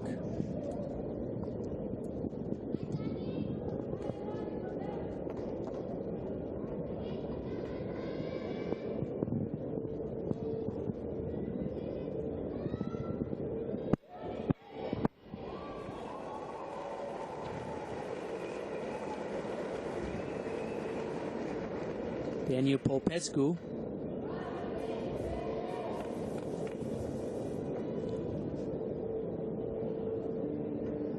Bernard Peach. Now, Romania struggles a little bit on parallel bars. It's a nice tapel to a Healy. Reverse pirouette. It's a little tight. It's just the one rail. Now, in the last code, you are not allowed to side glide on anything. Not allowed to straddle your legs. So that's a little different for parallel bars. So a double pike. A little shaky on that routine. Romania qualified 4th into the team finals. They won a bronze medal way back in '95 in the World Championships in the team competition. And, of course, a bronze medal in the 2004 Olympics in Greece. Yes, that's the one rail to the straddled side glide.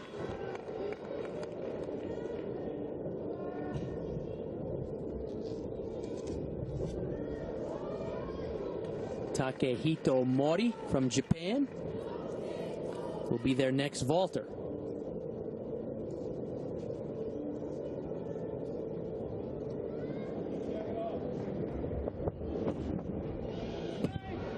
Oh. That's 1.5. Now you have to kind of land in the landing strip, and that's something that's been in the last 2 quadrenniums for sure. Is have to land in the light area. When you step out, it's a deduction.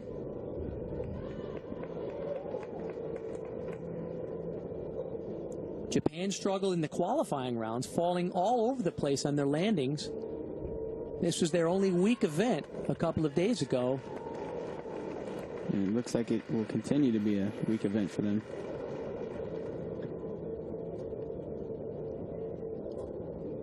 This is his first World Championships. He qualified in 2 event finals, P-bars and high bar, 15.275.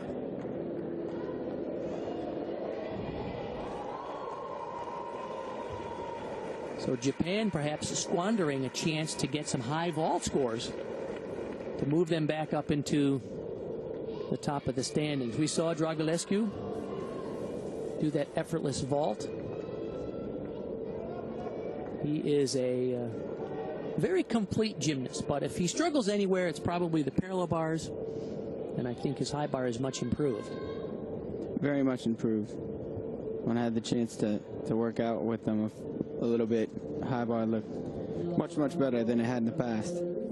He, in fact, qualified to the all-around plus 3 event finals at these World Championships, so we'll see a lot of him this week. He'll be in the floor vault and the high bar, as well as the all-around competition. To pelt. So far, struggling a little bit. Ooh. Healy front 1.25. Oh! That's the 1 bar. Here's a guy who's won 8 world and Olympic medals in his incredible career. It's a double pike. Interesting story about Dragulescu. After the 2004 Olympics, he retired, came to the U.S., wanted to be a full-time coach, and turned out it wasn't exactly what he had expected. I think he thought there would be the holy grail, a bunch of money and a bunch of opportunity, and it didn't happen. Yeah. So he decided to go back to Romania and continue competing, and I'm sure they're glad he has done that. 15.85 for Mori for Japan. Seems like that score might be a little bit high. Yeah, I thought so too.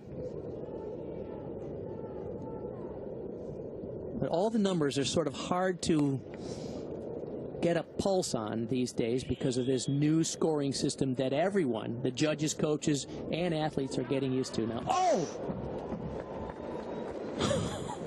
Wow! That was high. It's a tough Coleman. Very high. And a lot of times when you're twisting that late and you're trying to grab the bar, if you miss, you are going to do a half turn out of it. There's almost no way to stop There's that no way momentum. to stop, unless you grab the bar. Buchan was a finalist on the high bar at the the Olympics in 2004 in Greece. He also was 23rd in the all-around. Typically, this is his best event. He did a very good job at the Olympic Games on this event.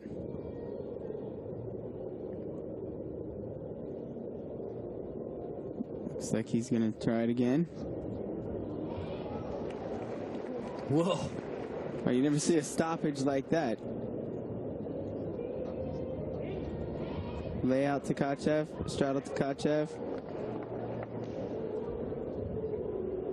To a Stolder, Robako to full spin. This is nice. There's a Robako to full spin. What a shame Another he hot missed early, full because spin. this is a good-looking routine.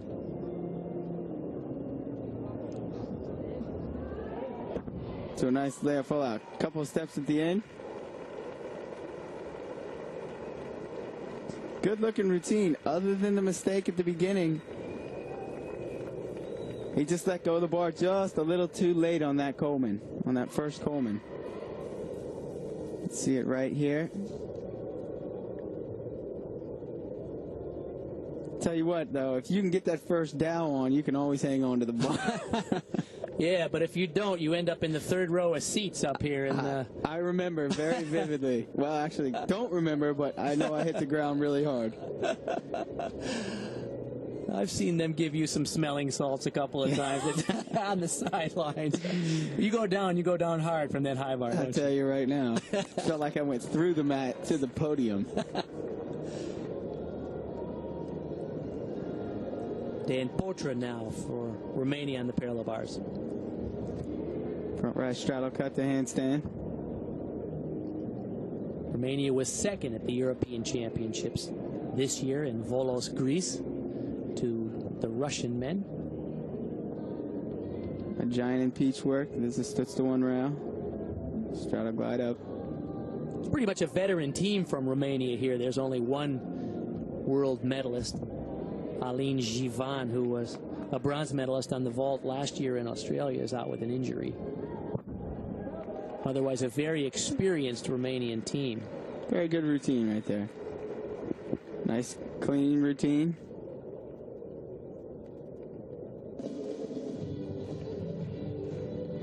Finishes with that nice double pike.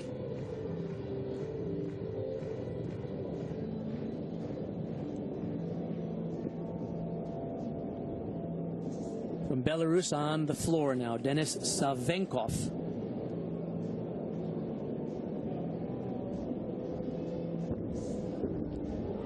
Ooh, handspring layout, double front, punch double front. Very nice. 4.5, full, punch front 1 and 3. Very clean execution right now. A flare, full spin to handstand. Flare up, flare down. Now, that's not a lot of stuff that you see very much on floor anymore because there's no connection. There used to be a lot of connection. That's one thing that you will not see right on floor.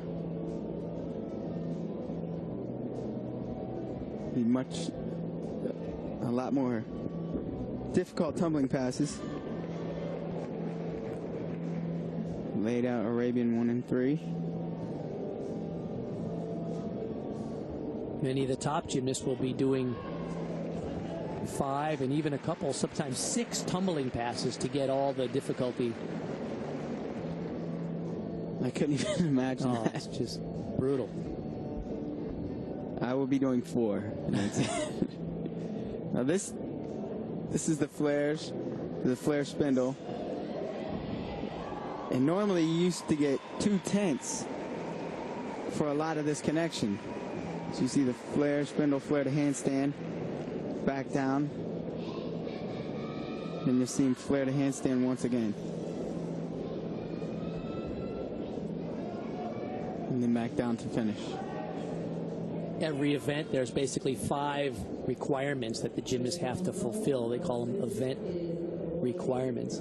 Floor exercise, you have to do something like a non-acrobatic element, which is essentially what that was, that flare sequence. You have to do acrobatic tumbling skills forward, tumbling skills backward, and then acrobatic element sideward or with a half twist in it, and then the dismount. So typically, in order to come up with the difficulty score, the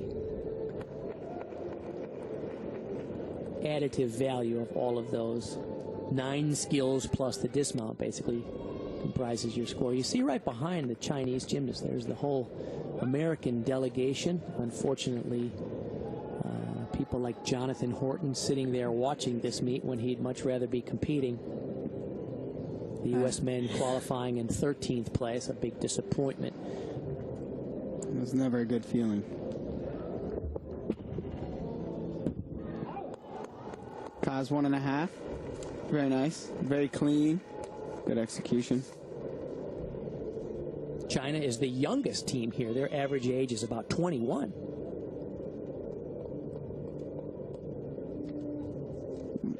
That would make it, for me, like the 96 Olympic Games. That's right. Yang Fu Liang is 23. Favorite event is floor. This is his 3rd World Championships, but the Chinese team is a combination of some veterans and some new performers, but it seems like their team is just removable pieces because someone falls out with an injury, they throw somebody else in, and he's just as likely to win a world title. Yeah, they have a lot of different people that they can use for those events. But you still have to hit, and one of the things about the new rules is that you can be on paper the best team in the world, but if you don't hit, you're not going to win. And I have to say, I was not a big proponent of the 3-up, 3-count team final. But it does create a sense of parity that everybody's got a chance. I mean, today, you know, Canada or Germany could win if the cards fall that way. If they hit their routines, yes, it could. They could very, very well win this meet. This is a good-looking routine. So far, so good. A little bit leg split on the step to 1 rail. Good double pike. Maxim Deviatowski qualified in the all-around final for 12th place. This is his 3rd World Championship. Another gymnast whose father is his coach. Boy, that seems to be the theme throughout. The way to go? I don't know. I couldn't even imagine it. I don't see you and your dad working that out in the gym, no. Good guy, but maybe not the best guy to be your coach. He wouldn't leave it alone. I'd get home and he'd still be on me.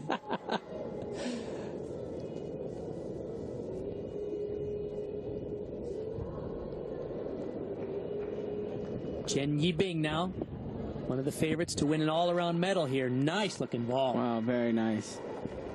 Cause 1.5. He really doesn't have a weakness. You can see, we saw his strength on rings was overwhelming. He really is a very complete gymnast. Look at the form. Toes pointed and everything. Nice.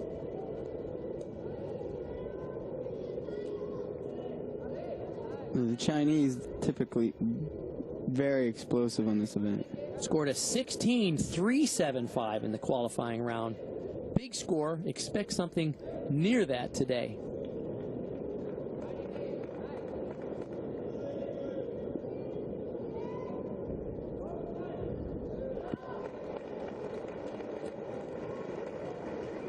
Sergei Hordin from Russia.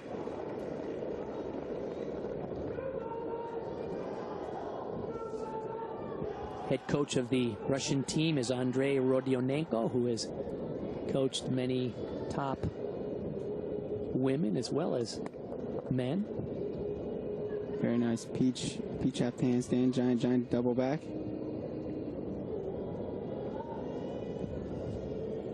That's the handstand. And there's that front 1.25. Nice Healy reverse pirouette. Very nice routine so far. Very clean. Good double pike. Really nice looking mechanics for Hordin. Little history on the Russian program. Former Soviet team on the podium, 14 straight world championships from 1954 to 1991, winning 8 times during that period. Then since the breakup of the Soviet Union, hundreds of coaches have left and are coaching all over the world. So many other teams are benefiting from the expertise of these incredible Russian coaches. Yang Fuliang, 16.075. Yang Wei now for China on the vault. I believe he does a triple twist. Wow.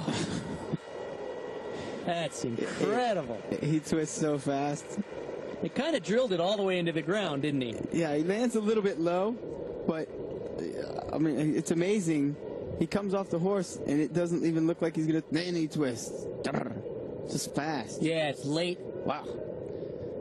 16.55 was his score in the prelims. Look for a big score here. Just remarkable form. Good execution.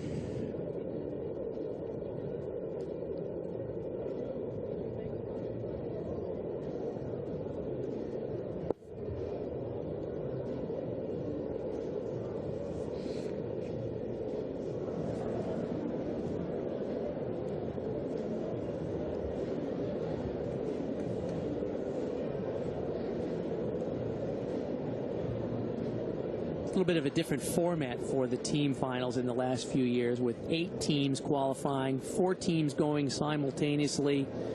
I kind of liked it when 6 teams made it, and all 6 teams were going simultaneously. Every event was being contested. Yeah, I agree with that. There's a little more energy in the building. It seems a little flat. We had 3 and then 3. 3 competing, 3 warming up in the back. Right. So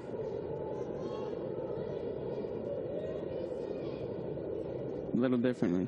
Doesn't look as though they have a warm-up gym. Looks like all the teams are out on the floor waiting. For the past, in 2004, you'd compete and then you go in the back, warm up, compete, march back and forth. So 16.25 on the vault for Chen Yibing. they're starting to China's going to move. build a little momentum. They're going to move right up there in the You 1 see and a 2 look slots. of relief on his face, like, hey, this is where we belong, a little closer to the top up here. You see on the Longines scoreboard, Kyle Schufelt from Canada has already performed. They're waiting on calculating his score several times during these World Championships. There you see 14.675 in the background there for Kyle Schufelt, the Olympic champion on the floor. Several times there have been long pauses while the judges try to calculate these new scores under the new rules. There's a lot of mathematics going on out there, and it's not done by computer. It's done by hand, and it's tough. Calculators, it's just long division. I'm out. I'm just happy to watch it. Nice peach half. Giant Diamondov. Giant double back.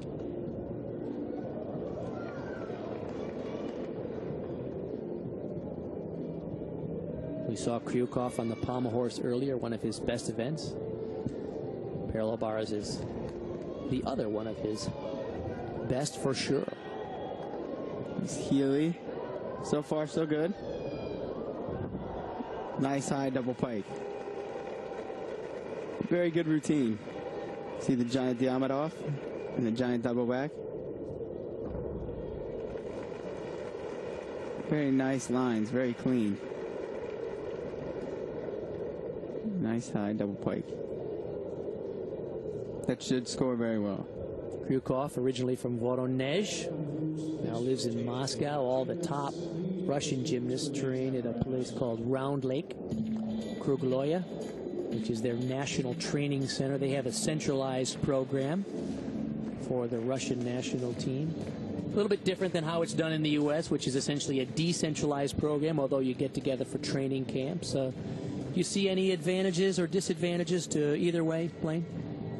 Well, I mean, you'll have a more cohesive group if you train together quite a bit. You'll know your teammates a little bit better, and it won't just be like, hey, I see you every once in a while. So. Right.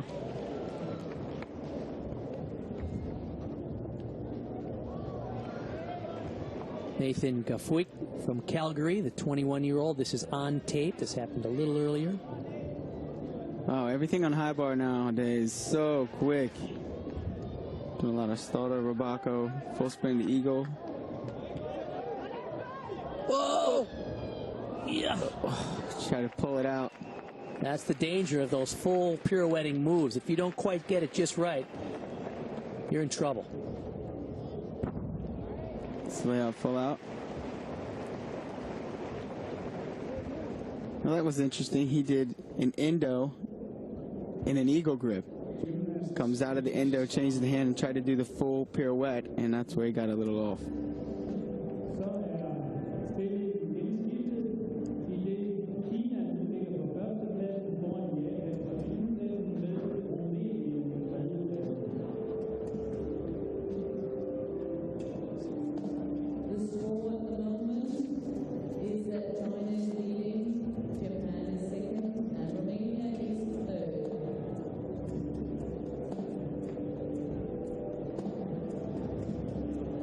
Score on the vault, 16.575. Yang Wei's score on the vault, 16.575. The athletes warming up for the next rotation here at the World Championships. Hora Hordin's score on parallel bars, beautiful, 15.725.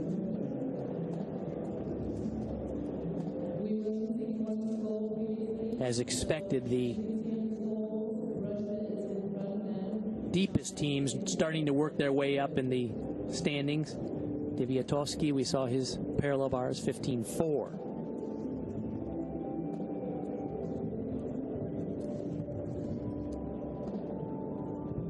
So here we are. Russia, China, Japan, Romania.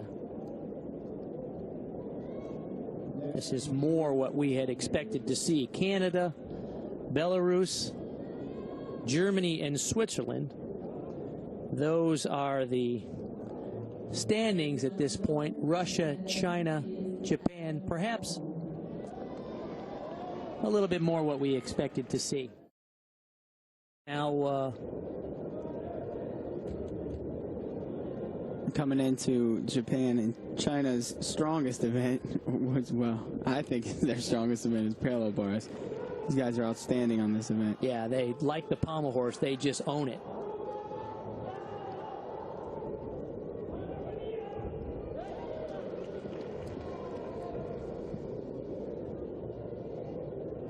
You're watching the 2006 Artistic Gymnastics World Championships from Aarhus, Denmark. I'm world champion Bart Connor, along with Olympic medalist Blaine Wilson.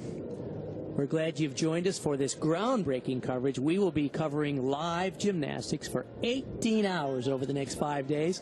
So if you are a serious gymnastics fan, this is the place to be. The men's team final competition as we open rotation 5 of 6, Russia on the high bar. Nice layout to Tkachev. Straddle to Tkachev. And there's the Rabako full spin to eagle.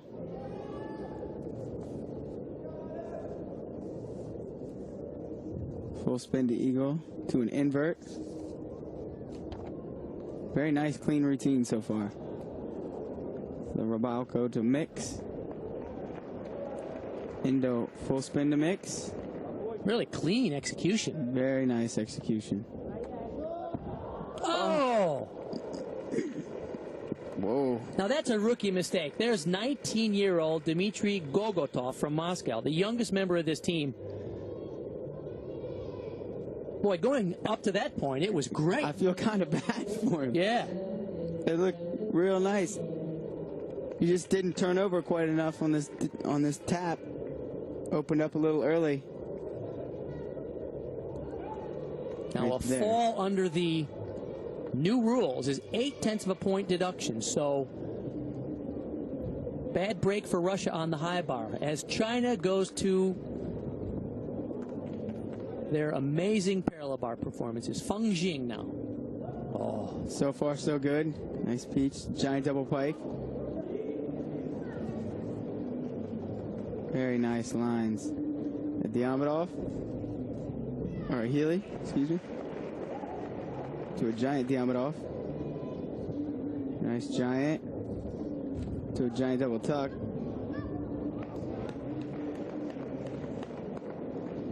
So far so good. Stood stand.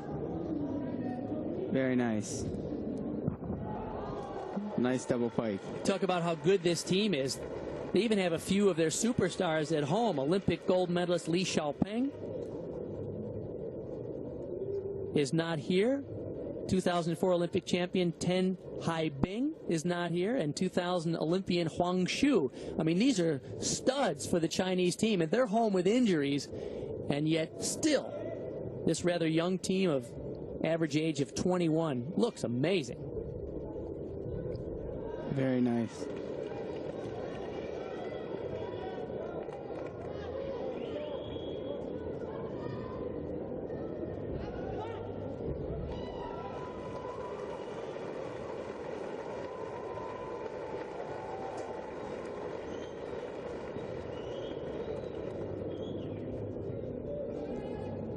Sergei Horohodin from Siberia. European Championships this year, he was second on the high bar. Nice tuck, Kovacs. It's really hard to keep form on those Yes, it is. Kovacs type skills. Nice layout to Tkachev, straddle to Tkachev. Close on the last one. Kind of did a bent arm giant out of it. Indo, full spin to mix. Now there's a Weiler, full spin to eagle grip. Indo, full spin to eagle. Pretty good so far. Full spin to eagle to an invert. Setting up for his dismount. Nice layout, full out. Little step at the end. That should score pretty well. We're seeing a reemergence of the Russian team. Great execution and technique from these gymnasts. Andrei Rodionenko is the head coach of that program. The architect of the former Soviet system, Leonid Arkayev, is now coaching in Korea. And so Rodionenko has taken over. And I've seen a great deal of improvement with the quality of the gymnastics from this young Russian squad. Gogotov, 14.425, so he was hit pretty severely for missing the dismount. You do not get credit for that element group requirement, which is a half a point. You lose 8/10 off for falling. So missing a dismount is kind of a double dipping deduction. You get whacked, don't you? Yeah, it was the same thing in 2004. If you missed the dismount, but once again, it was only 5/10. Right. And then they took that skill away as well. So it was just a point. Now it's even more than that. So that's a minimum of 1.3 if you fall on a dismount, and then maybe there's also technical execution deductions because what caused you to fall in the first place was bad technique. So, yeah, don't fall on the dismount. That's the lesson from land today. On your feet. Land on your feet. I don't care how you get there. Just make sure you land on your feet.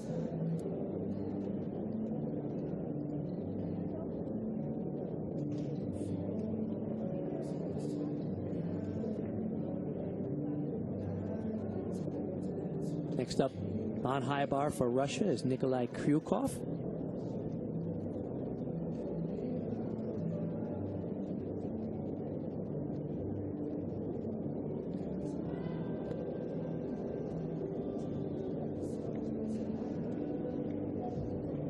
Wow, he's been mounting with that.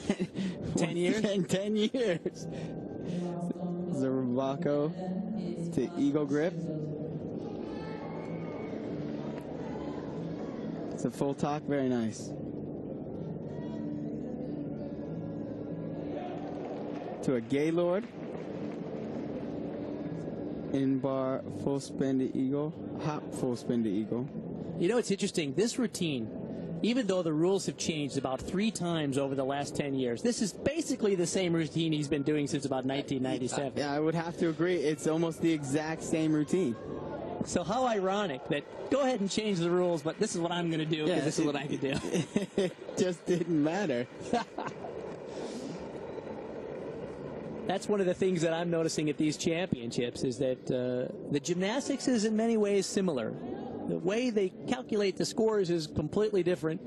So all the pressure is really on the judges to figure it out. But the gymnasts, basically, you're still rewarded if you do what you do and you do it well. Absolutely. I mean, when you start with A's, B's, C's, D's, E's, and there's F's, and everyone's worth a 10th. So should be a treat right here. The reigning Olympic champion on the floor, Kyle Schufelt. That was awesome. It was nice. He's so clean. 1.5 full. Punch 1 and 3.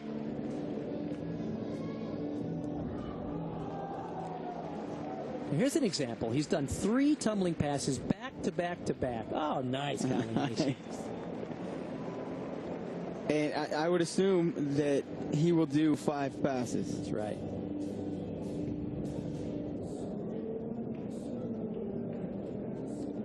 There's a quality about his presentation that really stands out. There's a fluidity.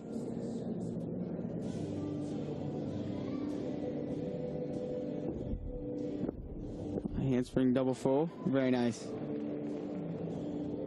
It's rare when you find a gymnast with the type of elegance and technique, but yet also the power to do something big like a double-double at the end. Look at that.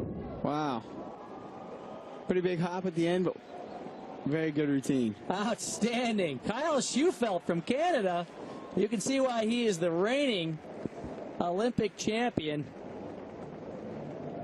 He's coached these days by Tony Smith. Formerly, Kelly Manjack worked with him. There's that double-double. You ever do one of those at the end? I did. On purpose? Yeah, I did one at the qualifier in Colorado Springs, which was very good. And then I tried one at USA's in 2002. I had a hurt knee, and I took it to the face. And I got up and walked off the floor just thinking, man, I probably should have just done a full in. And once again, you said you're going to make a comeback as you... Pain doesn't hurt. Okay, all right.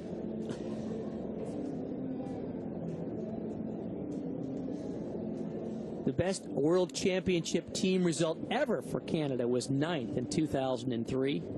And they will already best that here because they're in the top 8 at these championships. Great day for the Canadian gymnastics program. The Swiss now on the horse. Here we go with the one pommel work again. Looks a little tight in the swing. You'll definitely see a difference between this and the Chinese. From Maggio to a Savato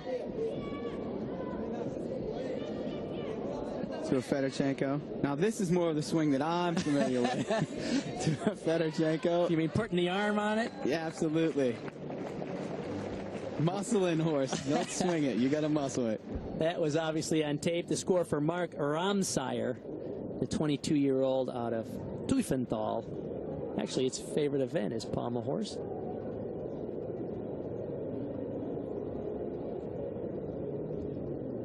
I like pommel horse too. I didn't swing it well. I had to strength it. Yang Wei now on the parallel bars for China. Front press straddle cut. You're going to see a lot of guys mounting like that, fulfilling requirements. Peach half to handstand, very nice. Peach, lock arm peach, giant double pike.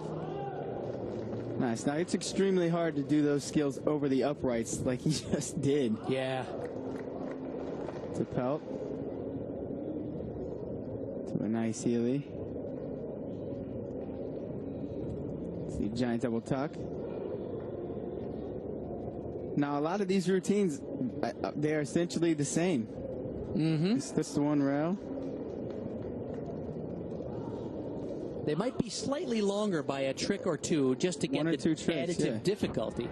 Very nice double pike. Beautiful landing. The 5-element group requirements the judges look for on the parallel bars include elements that go through a move like that, through the bottom, elements above the bars, elements that start in an upper arm support, long swings in hang and a dismount. And that dismount was perfect. Very nice. I always love P-bars because when you stick and after you put all the chalk on the bars, you stick it and it puffs up. You're like, yeah! Boom. It's awesome. The judges look at that. Sure they do. At the very end, you get a nice stick. Punctuation mark. Wow, very nice. Whip 2.5. Punch tuck front full.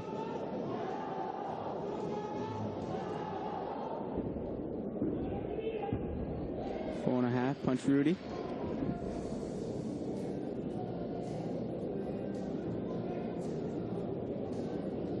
This is Adam Wong from Canada.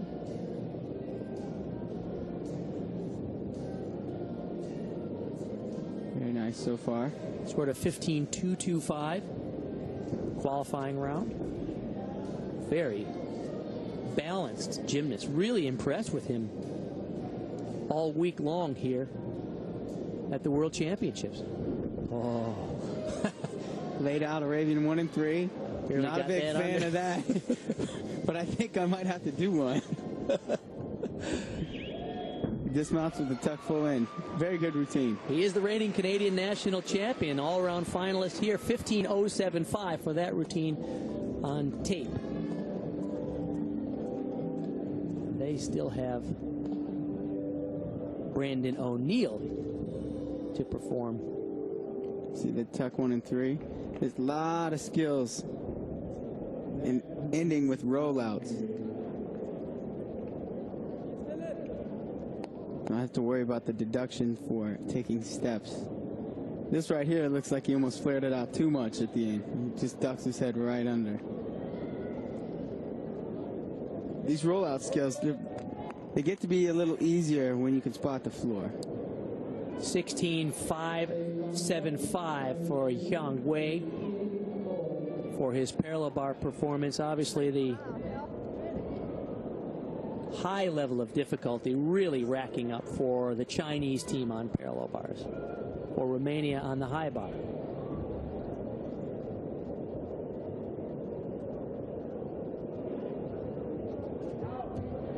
Straddle Tkachev. Flavius Koshi. Thomas. Stoddard to Higgins. And there's that Endo in an eagle position. Endo, full roll to eagle. Endo, full spin to mix. And that's what you're going to be seeing a whole lot of on this event right here.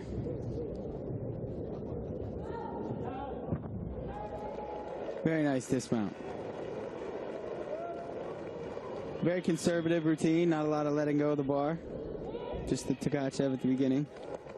Koshi, the 19-year-old, very balanced gymnast for Romania. Only one low-scoring event typically, that's the rings. Everything else he can score between about mid-14s up to high 15s. Those are the numbers you're looking for these days. Anybody who can score 15 points or more on each event will be a serious contender for the all-around title. Could have opened up a little bit more on that dismount, a little pike.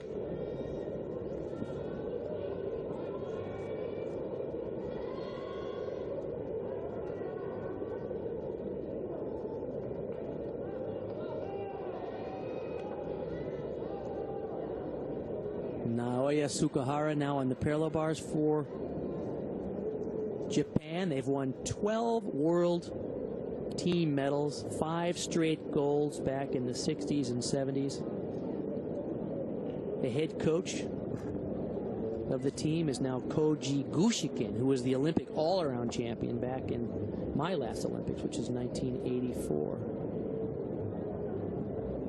So far, so good. Peach, half peach, giant double back.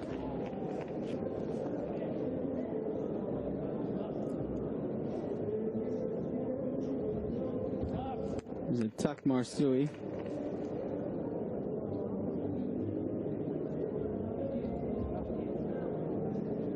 Stutz the handstand, stutz the one rail.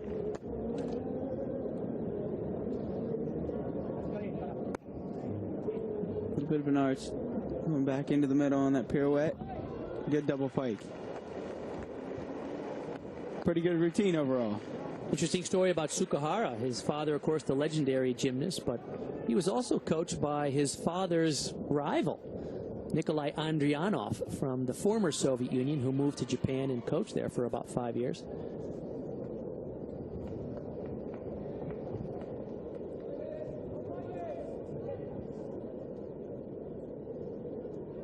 Be a little bit like Jack Nicklaus's son being coached by Arnold Palmer. It's a little unusual, but it works. Okay, Ivan Ivankov, Belarus now on the pommel horse. 31-year-old who is the heart and soul of this Belarusian team, although he lives and trains in the United States most of the time. So far, so good. I know him quite well, and I know he hates the pommel horse. It's just so hard. You have to do so many difficult skills to get a good score. He's nice. Brilliant on rings, parallel bars, and high bar, but I think he'll be pretty happy with a 14.45. As we said earlier, in the team finals, the key is you can have some minor deductions, but no major blowouts. I can feel his pain. I can feel his pain. Palm horse, I tell you.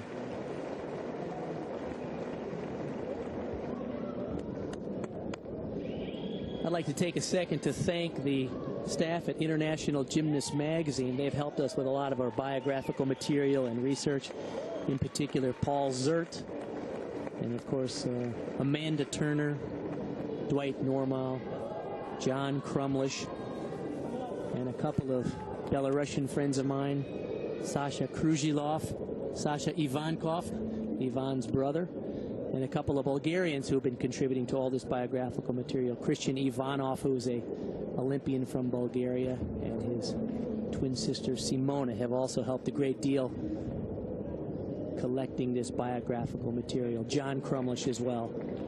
Thanks to all of you for helping us be up to speed with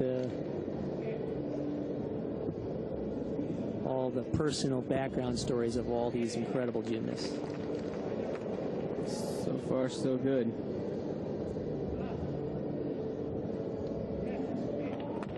Nice. That's the one rail.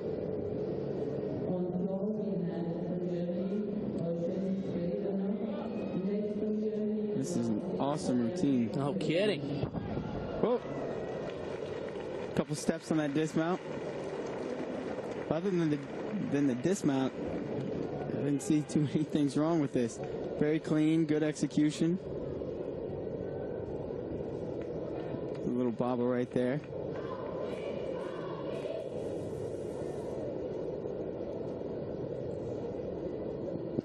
Interesting the way the deductions are in this new code of points. They used to be 1, 2, 3, 5. Now deductions are 1, 3, 5, and 8, depending on the severity of the mistake. So you saw the score there for Flavius Koji from Romania. As Fabian Hambuchen from Germany gets ready to go. Definitely want to try and stay away from that 8/10 deduction. It's brutal. Blaine, earlier in this broadcast, you mentioned that you're considering making a comeback to try to help out the U.S. team. I sense as you're watching this competition, you're kind of creating and formulating your own routines as you watch what guys are doing. Are you looking for skills that might work for you? Actually, Miles Avery already has. He's already calculated all my stuff. Okay. A lot of my routines. And, you know, he wrote them down on paper. He said, put these in your bag, pay attention to them. Sleep on them. Yeah. And, but, you know, a lot of stuff, it's just bringing back things that I've already done. I really don't have to learn that many skills, which is, that's the good part about it. Miles Avery, the head coach at Ohio State University, and your former coach, and of course the coach of Paul and Morgan Hamm for the last couple of years of their competitive careers.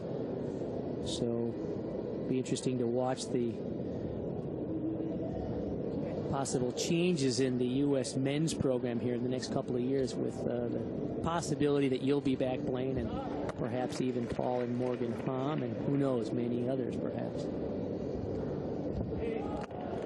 I think the U.S. program is actually on sure footing. It's just a lack of experience and perhaps one or two more hit routines, and they'd be in this session.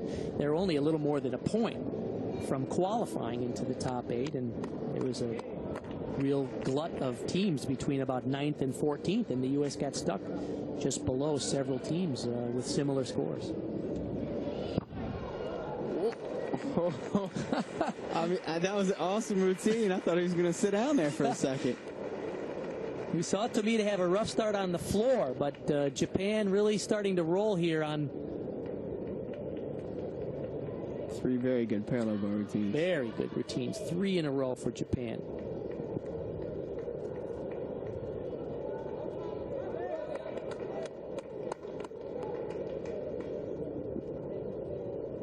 Hambuchen now on the floor for Germany.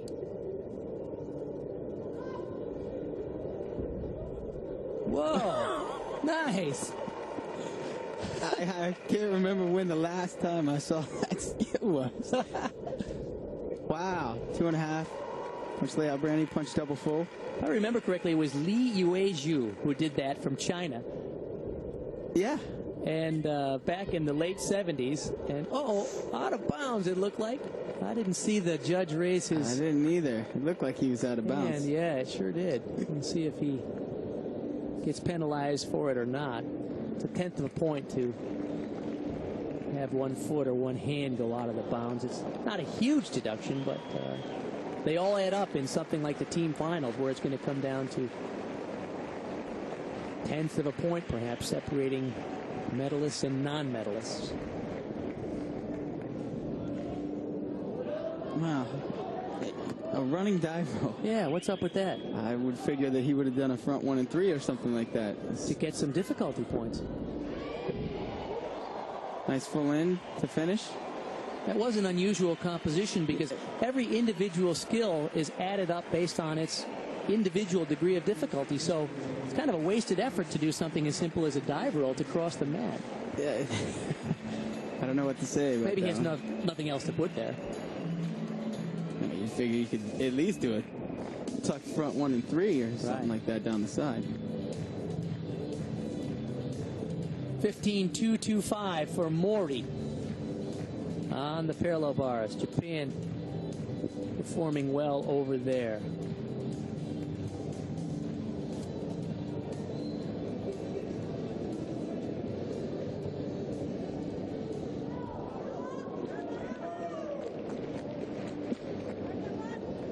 Alexander Sarevich from Belarus. We saw him earlier on the high bar. Really impressed with his technique. Nice long body lines. Wow. Oh, nice. He does a woo with a Fedorchenko in the middle of the pommels. To another Fedorchenko to a woo. That's hard to say, let alone do. I've never seen it. That was a lot of Fedorchenko. There was a lot of Russian. And a lot of woo. Man, 15.05. Okay. And that might have been the quickest routine I think I've ever seen. I know. That's interesting. He racked up his difficulty. It really only had 2 big moves, and he did them each twice in different order, didn't he? Yeah, sort of. He didn't even really touch the pommels. All right. Any way you look at it, it's above 15. You know, there was one concern under the old rules that many gymnasts were basically doing the same routines. And I'm not sure if we're seeing it here with this new code of points, but one of the sort of thought processes behind the new rules was to increase the variety of skills. We've seen a few more different skills than we saw during the last quadrennium, I think. Definitely. Especially if if you look at, you're going to see a lot of routines on pommel horse that look the same because that's just the way it is. It's been that way for almost every single quadrennium. Pommel horse just looks the same. Okay, there we go, folks. Going into the final. China, 2:33. Russia, second. Japan, third. Canada, fourth. Romania, Belarus, Germany, and Switzerland.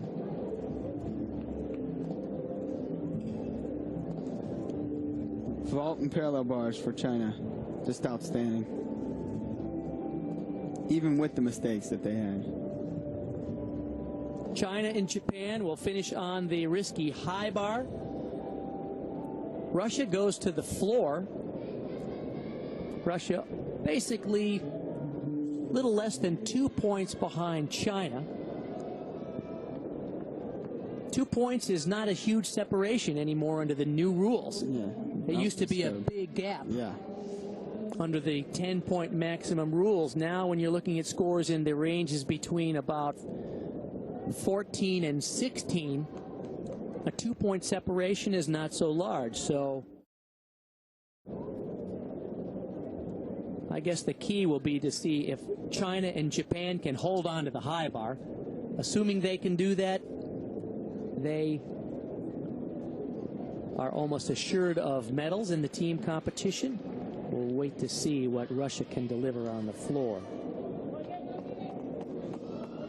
From Germany, Eugene Spiridonov. Pommel horse, typically the lowest scoring event. It's got to be no fun finishing on pommel horse because No. wherever you are, you're not going up, are you? Not by any means. Just with a nice scissor full. Pommel loop is a required skill. There's a woo to a Fedorchenko.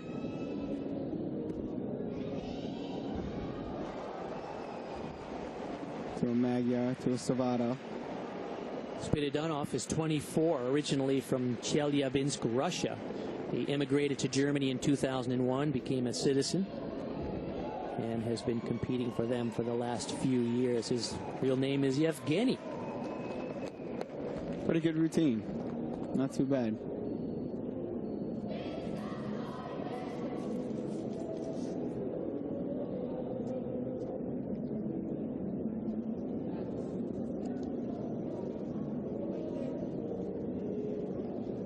We are in the 6th of 6 rotations, the first half of the final rotation here at the World Artistic Gymnastics Championships. This is the men's team final. I'm Bart Connor, along with Olympic medalist Blaine Wilson, calling the action live. Dmitry Kasparovich of Belarus on the rings now. So far, so good. A little short on some of the holds. Back rise, straight body planche. Push to invert. The pike Yamawaki. Back rise to handstand. A little shaky. Back giant. Back giant. Yeah, full out. Interesting story about Belarus. They were the last to qualify, 8th position into this team final. One of their rings specialists, Igor Kozlov, is out due to an injury, so that'll hurt him. But 3 of the members of this team here were on their 2001 World Championship team in Ghent. That's rather unusual. Not necessarily a good sign for Belarus. It's not like these guys have stuck around for so long because they're so great. Yes, they are great, but they don't have anybody else in their feeder system coming along to take their places. Places like Bulgaria, Ukraine, Belarus, many of them, their programs aren't anywhere near as deep as they were back in 10 years ago. Relying on a lot of the older guys to come in and still compete, which is not a bad thing. Are you promoting that idea now? Bring back the old school? This is an awesome routine so far. A lot of high-flying release moves. Nice for Mizutori. Very nice. Little step on the dismount. This is what we saw from Japan at the Olympics in Athens. When all the pressure was on, they just hung it out there in high bar and nailed their routines to win the gold medal. Yeah, absolutely. Are not afraid on that event.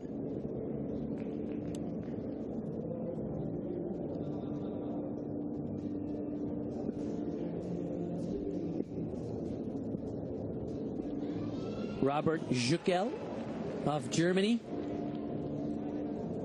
So far, so good. A little tight in the one pommel work, but it manages. Savado. Back to scissor full. Whoa. Stock out to handstand. Very nice routine.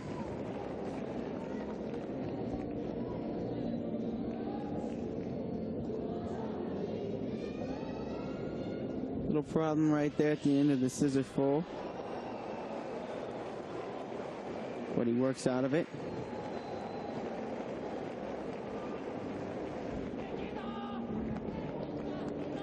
Spiridonov, 14.85, his score for Germany.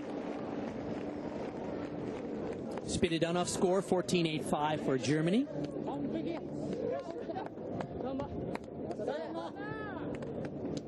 Ganba. You hear the Japanese gymnasts say, Ganbate kudasai, which I spent a little time in Japan. That means go for it, my friend. Good luck. The Chinese say jiayo, which means add gas. That's sort of like go for it in China, I guess. Whatever works, you know. Different strokes for different folks. Okay, one solid routine in the bag. Mizutori happy with his performance for Japan. We're in the final rotation here, coming down to the final performances in the team championship here at these World Championships. Kasparovich waiting for his score on the rings for Belarus.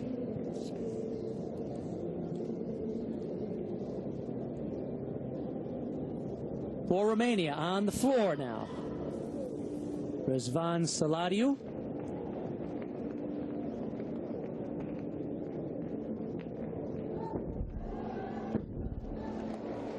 Tuck double-double.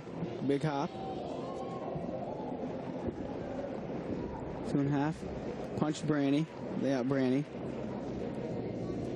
Salariu, before this competition, had a very severe heel bruise, and so has been sort of limping through the qualifying. But, boy, he looks good here. It doesn't look like that heel bruise is giving him much of a problem in this event. Something about a world team title at stake. Wow. Yeah. That's his 4th tumbling pass, back and forth. A piked Thomas. Yeah.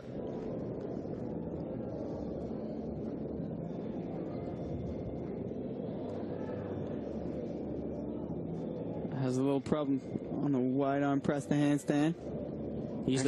Comes back down and touches the floor. That will be a deduction. The reigning national champion in Romania in the all-around and in this event, the floor exercise. Finishes with a full in. That's going to score okay. A little loose.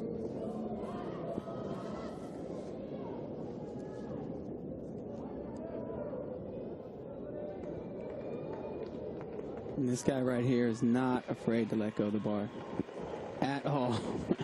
He was, as I remember, he was the last guy up. Was he the second to last guy up on high bar? And we just at the Olympics and we just watched. And he, not afraid, just went out there and banged it right out. It was a very courageous performance for this Japanese team. The oldest team here, and perhaps the most mature and most experienced for sure. Tomita now on the high bar. He's been in this position before. All the pressure on whether he's going to successfully release and re-grab the bar on some of these hairy moves.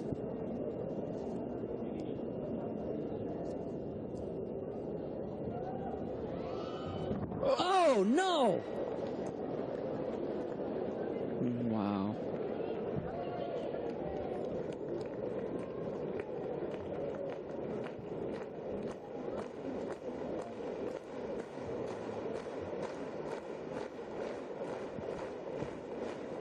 Uncharacteristic. Yeah, the full twisting Kovacs, or what they call a Coleman. Good form, but this is devastating because you have the fall, you lose the value of the skill.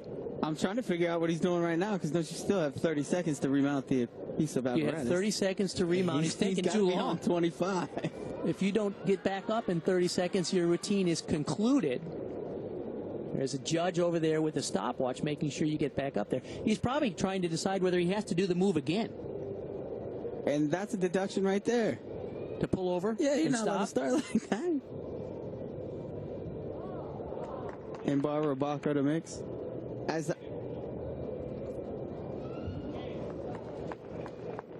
I don't know what to say. This is going to be a hard score to calculate. Yeah. Because he missed a huge move in terms of difficulty. Big deduction for falling. You're not allowed to. I don't believe that you're allowed to start like that. You have to high start and then finish from where you're at.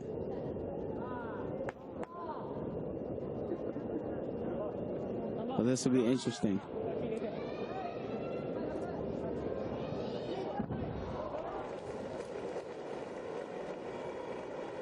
Now, this is the pressure of the team final, because 3 up, 3 count. There is no buffer like in the past where maybe 4 up and 3 count or 5 up and 4 count. What happened here? He just held on to the bar just a little bit too long.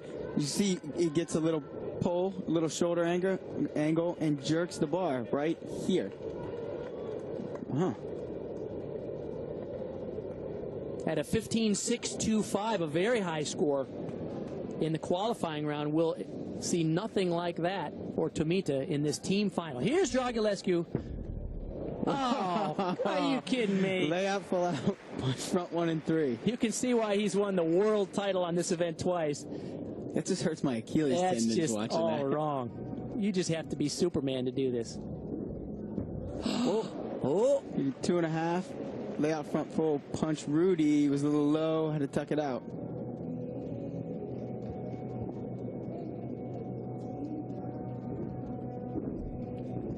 One half, double full, punch layout.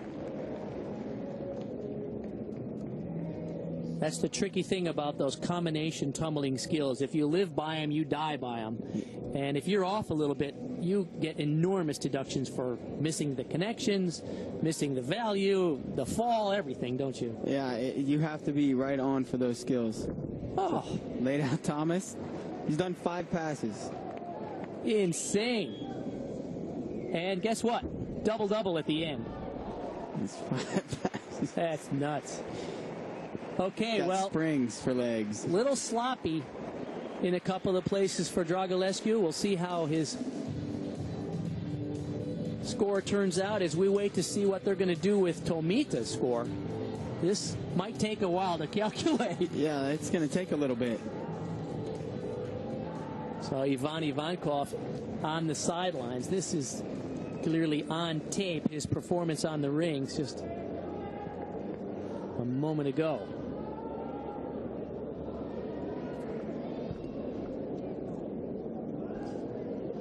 Kip Maltese.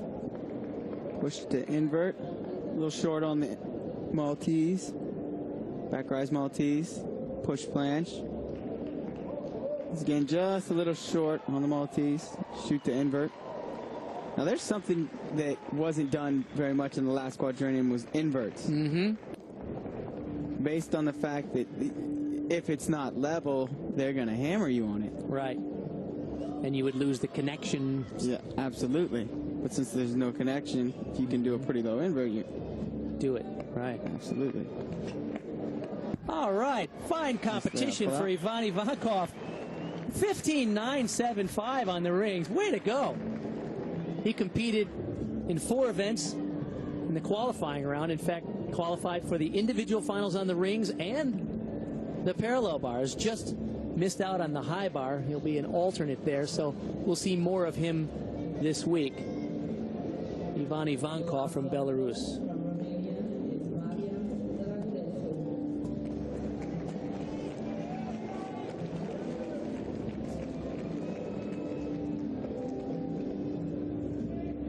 Nice looking woo. Back more. Palm loop, back more. To the 360. Very nice. Thomas Andergassen, the 26-year-old, lives in Stuttgart now. Took a silver medal at a World Cup event this year in Cottbus, Germany. 15.0. He had a 15.125 in yesterday's qualifying round, so pretty consistent for Andergassen. More known for his contributions on the rings to the German team.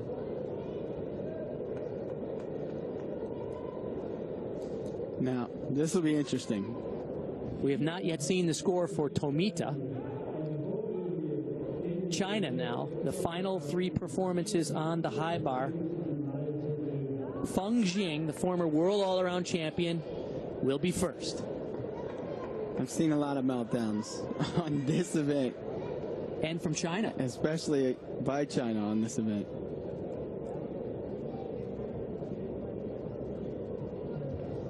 Ooh.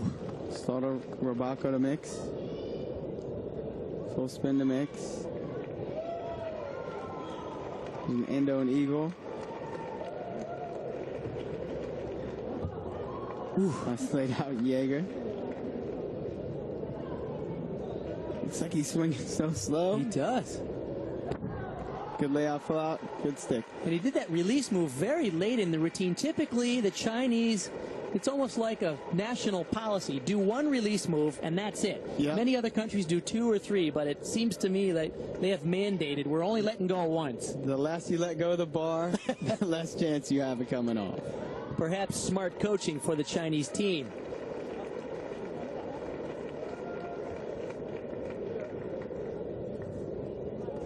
Nice looking dismount here. Right down just a little bit. Takes a little step.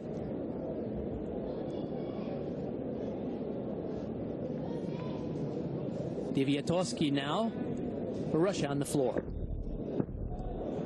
4.5 full. Rudy. A bit of a hop. Layout punch double front. Couple steps. Just a little bit sloppy. 2.5. Nice Fedorchenko.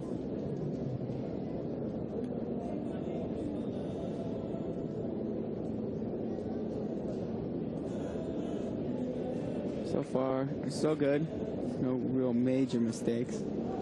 I mentioned that the head coach of Russia now is no longer Leonid Arkayev, who is coaching in Korea. It's Andrei Rodionenko, who many people remember that he left Russia in '91, became the head coach in Australia, and then to Canada, and he returned back to Russia in 2005. And this men's program, they won the 2006 European Championship, so there is some revitalization going on with the Russian program. Good to see it. No real major mistakes in this routine. You should score all right. Well, the key is hit routines on high bar. Xiao Qin, you saw the score 15-1-2-5 for Feng Jing. Good solid start. Xiao Qin, of course, who is famous for his work on the pommel horse. Not all that bad on the high bar.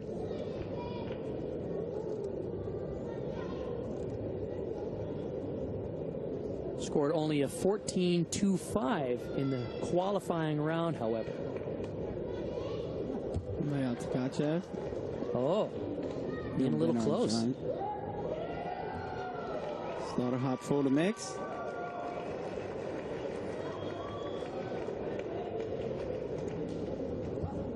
Tabako to eagle. And no full spin to eagle. Full spin to eagle.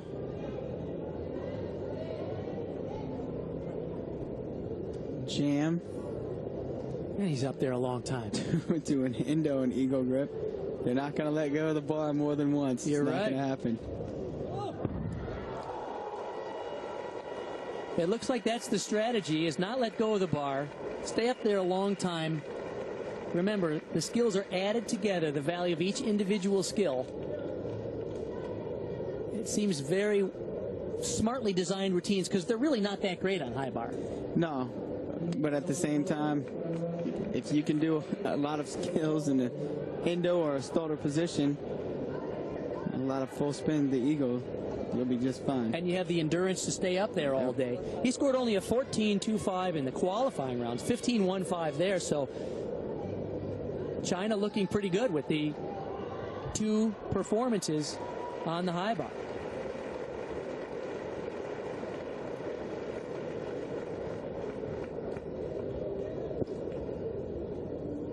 Barring a major catastrophe, I think they're going to win this competition. Yeah, they just need one more hit routine.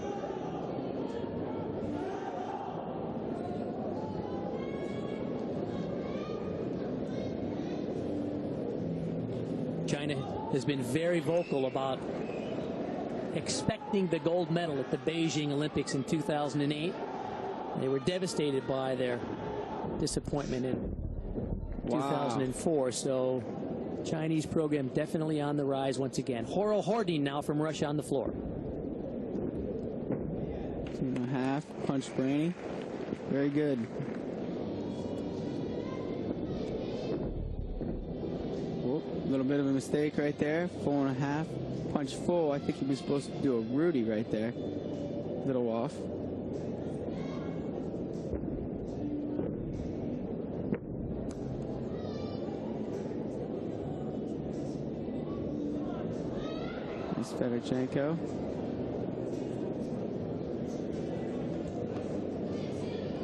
qualified 8th to the all-around final, so we'll see more of him in a couple of days here from Aarhus, Denmark. Setting up for his dismount right here.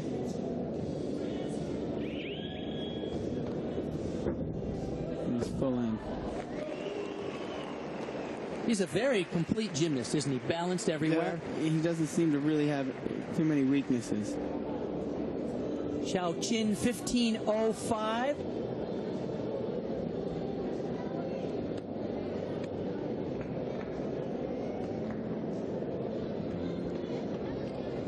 The final performer for China, the youngest guy on their team,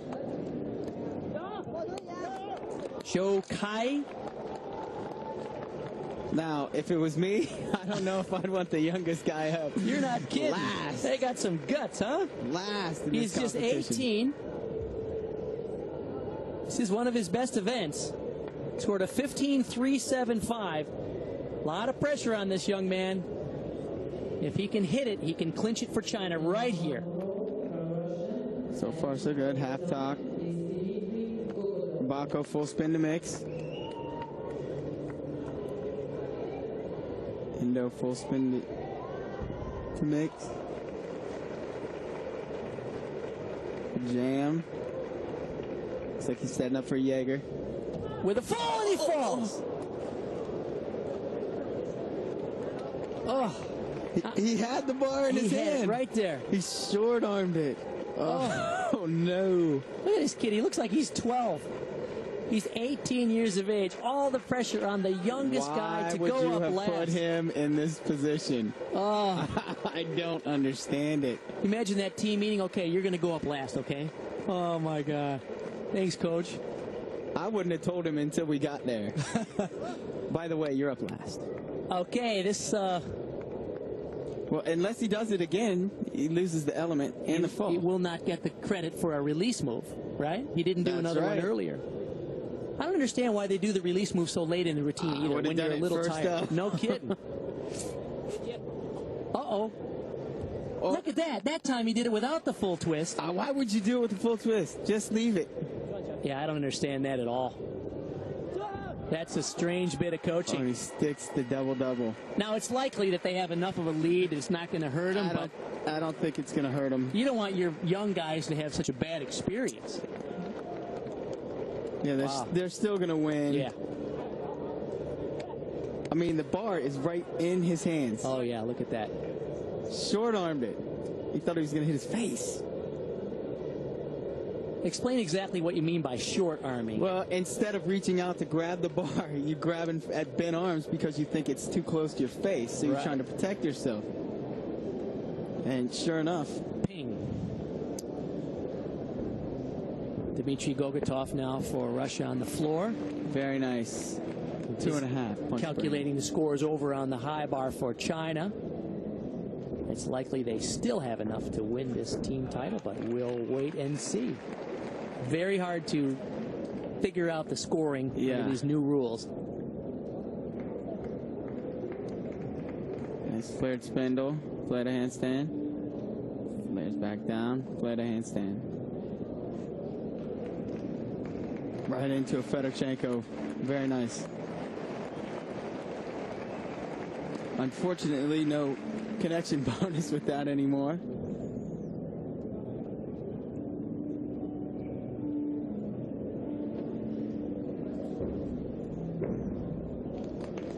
It's tucked Arabian.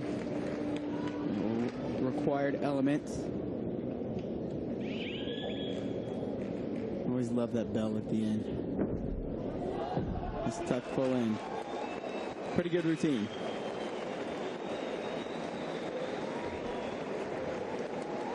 Gogatov from Russia. He's kind of stung his ankle a little bit there. A little limping right there. And this routine will be good enough to keep them in second, I believe. You think? Yeah. They seem to be happy that they might be getting first. I try to. I didn't see their other scores over here. They definitely made a mistake, but I think they had a big enough cushion that it wouldn't have mattered. Concludes the last rotation. 15:05 was the score for Xiao Qin. We saw that.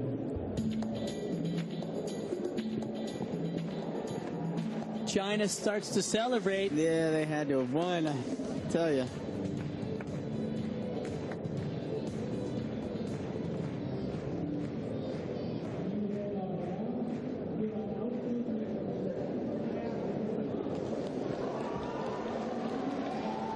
It's been a good day for the Swiss team as they finish up on their final event, the rings. So far, so good. Backup rise Maltese. Be a little low. So Nakayama. Andreas Schweizer. It's a pike whippet roll to a backup rise straddle planche.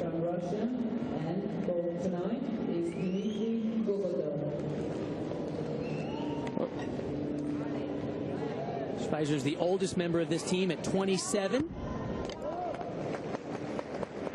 Pretty good routine.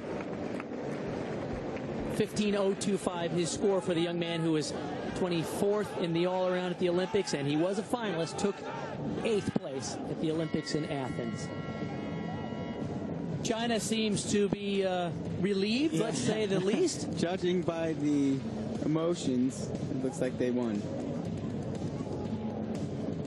We do not yet have access to the final tabulations, but those coaches down there with those notepads and pencils have been scribbling away. We will get the official team results from these 2006 Artistic Gymnastics World Championships in a minute. There you go, folks. By a little more than 2 points, China gets the gold medal, Russia the silver, Japan the bronze. Romania misses out on the medals by a little bit more than 2 points in 4th place.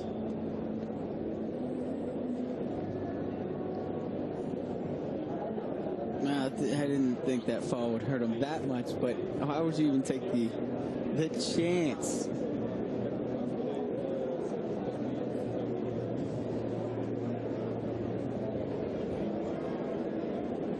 Well, looking at the overall, I'm excited to be where I'm at. You think? Let's do a quick recap before we take a look at the final standings and the team awards. This is what we would call a transition year in many ways. It's sort of in the middle of the Olympic quadrennium. Many gymnasts have retired. Some teams are breaking in new, younger talent. New rules. There's a lot of transition period right now in gymnastics, and maybe that's appropriate that guys like you, Blaine, and Paul and Morgan Hamm are sort of on the sidelines a little while, just to wait and see how it all shakes out and decide whether you're going to jump in all the way or not. Absolutely. You gotta, during any quadrant, especially when there's this much of a change as far as judging and scoring and things like that, definitely want to give it some time and see what happens, over the next 2 years. But, as of right now, it looks like it's going to be, it's going to be pretty good. Interestingly enough, regardless of what the rules are, the same teams are usually the same contenders. You can make the rules whatever you want, but the quality systems still work. And they have a great training system still in China. Absolutely. Russia has sort of a renewed program with Andrei Rodionenko. And interestingly enough, a lot of coaches who came from Ukraine, Belarus, and Russia who have moved to other countries have made an important contribution in their work. We saw it today with the Romanian and Hungarian coaches that have revitalized the program from Switzerland.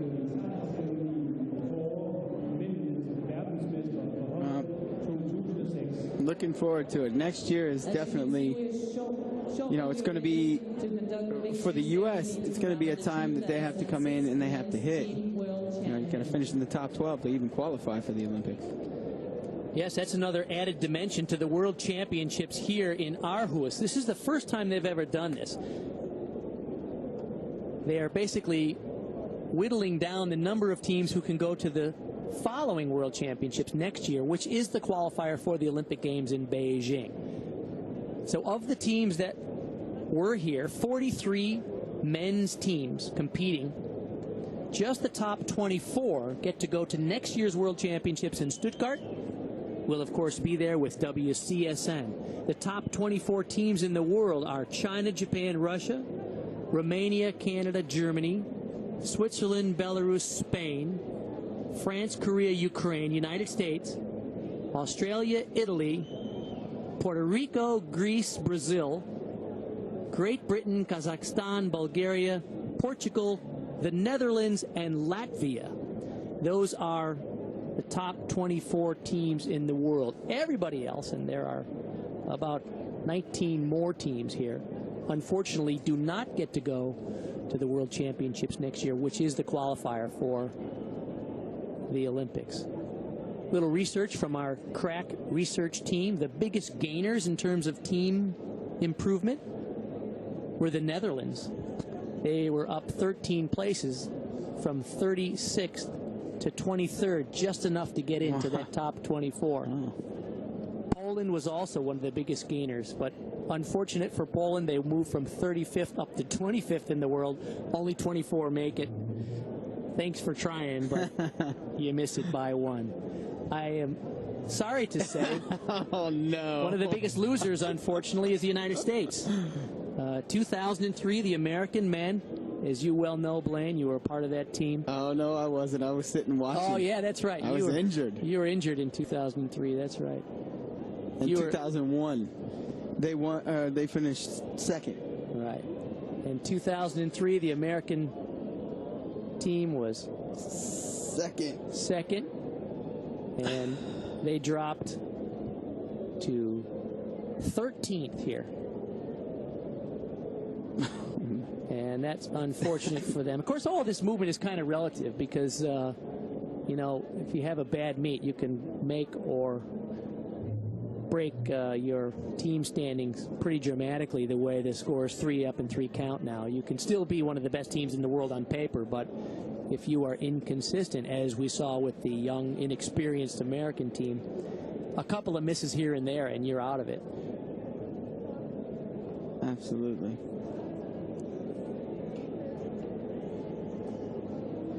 As an example, the American 13th place with 358-1. If they scored 1.1 higher than that, which is basically one less fall, yeah, they would have been in this team final. So, of course, there are 4 other teams in the same boat. But it seems to me that there's a group at the top, and that's really Russia, China, and Japan, Romania. And then there's a next group, which includes the U.S. right now, I think, in terms of who's going to have shots at medals. Even though the U.S. was 13th, I see them as that, right now, kind of tier 2 behind China, Japan, Russia, and Romania. Do you see it that way? Yeah, I mean, absolutely. You know, there's no way around. There's no sugarcoating anything. You know, U.S. went out, they made some mistakes, and that's why they're at where they're at. But I still believe that even with the young team that they have, if they hit, you know, and get the experience, then they could be up in the top 3, no problems. But, you know, they have to go out there and they have to maintain and they have to hit, and I think that's why they need some older veterans in there to help them out. All right, thank you, Blaine Wilson. We're going to take a short break and come back with the final results and the victory ceremony for the world champions in artistic gymnastics in 2006.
The reason why we're waiting a bit for the moment is that the FIG has to accept the final results.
Third place and winner of the bronze medal is Japan.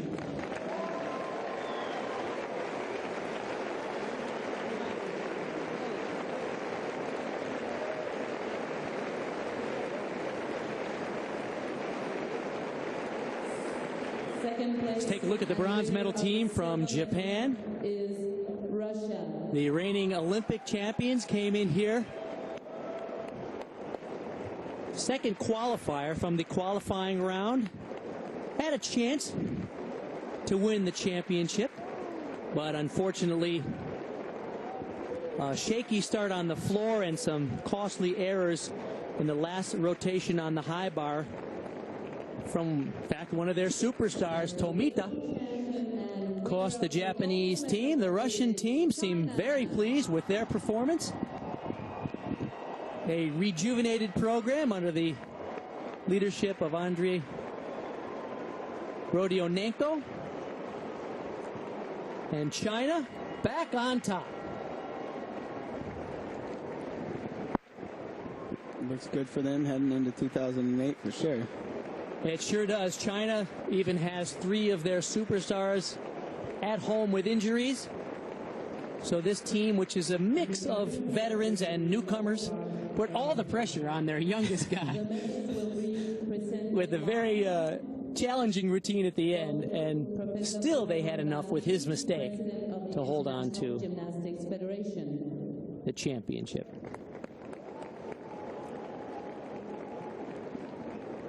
Silver, Andre Geisbühler, Secretary General of the International Gymnastics Federation.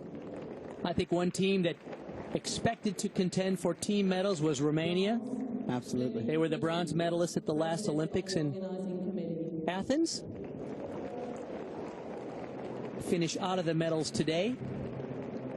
Other teams quite pleased to even make the team final, including Germany, Canada, and Switzerland, not normally contending in the team final.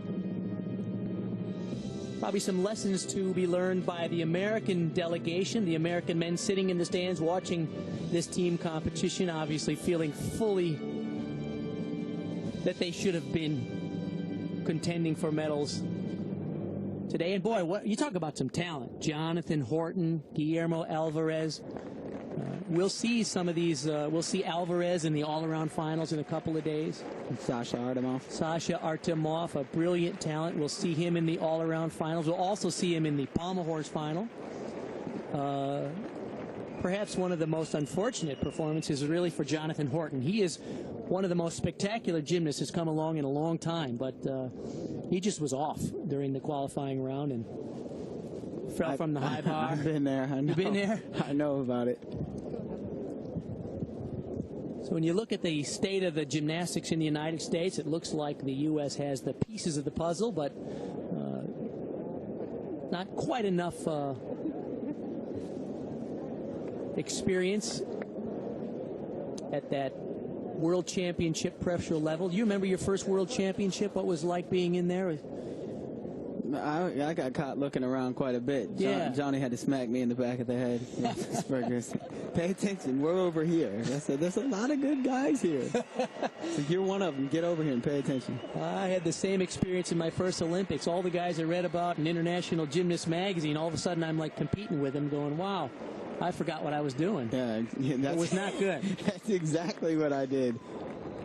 Perhaps some of the U.S. men were a little starstruck because these people on the podium here are the reigning gods of gymnastics, so to speak. But we can expect over the next couple of years that we'll be seeing some outstanding competition, and we'll be bringing it all to you live on WCSN. Many of the World Cup events, World Championship events. Very excited to be working along with you, Blaine Wilson, and tomorrow we'll have Tasha Schweikert joining us for the women's coverage as the Chinese team enjoys its moment of glory.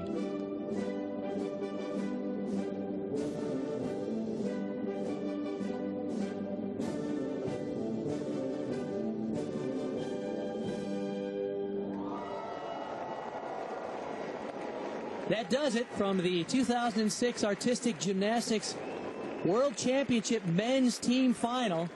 We've just completed 3 of 18 hours of groundbreaking live coverage that we'll be doing on WCSN all week long from Aarhus, Denmark. For my broadcast partner, Blaine Wilson, a pleasure to work with you again, Blaine. Look forward to seeing you later in the week at the men's all-around final and the individual event finals. Look forward to it. You had a good time? Had a good time. Hopefully next year you'll be watching me. Yeah, I hope so. Good luck to you, my friend. I'm Bart Connor, former world champion in gymnastics and proud play-by-play man for WCSN World Championship Sports Network, home of the world champions. We'll see you next time.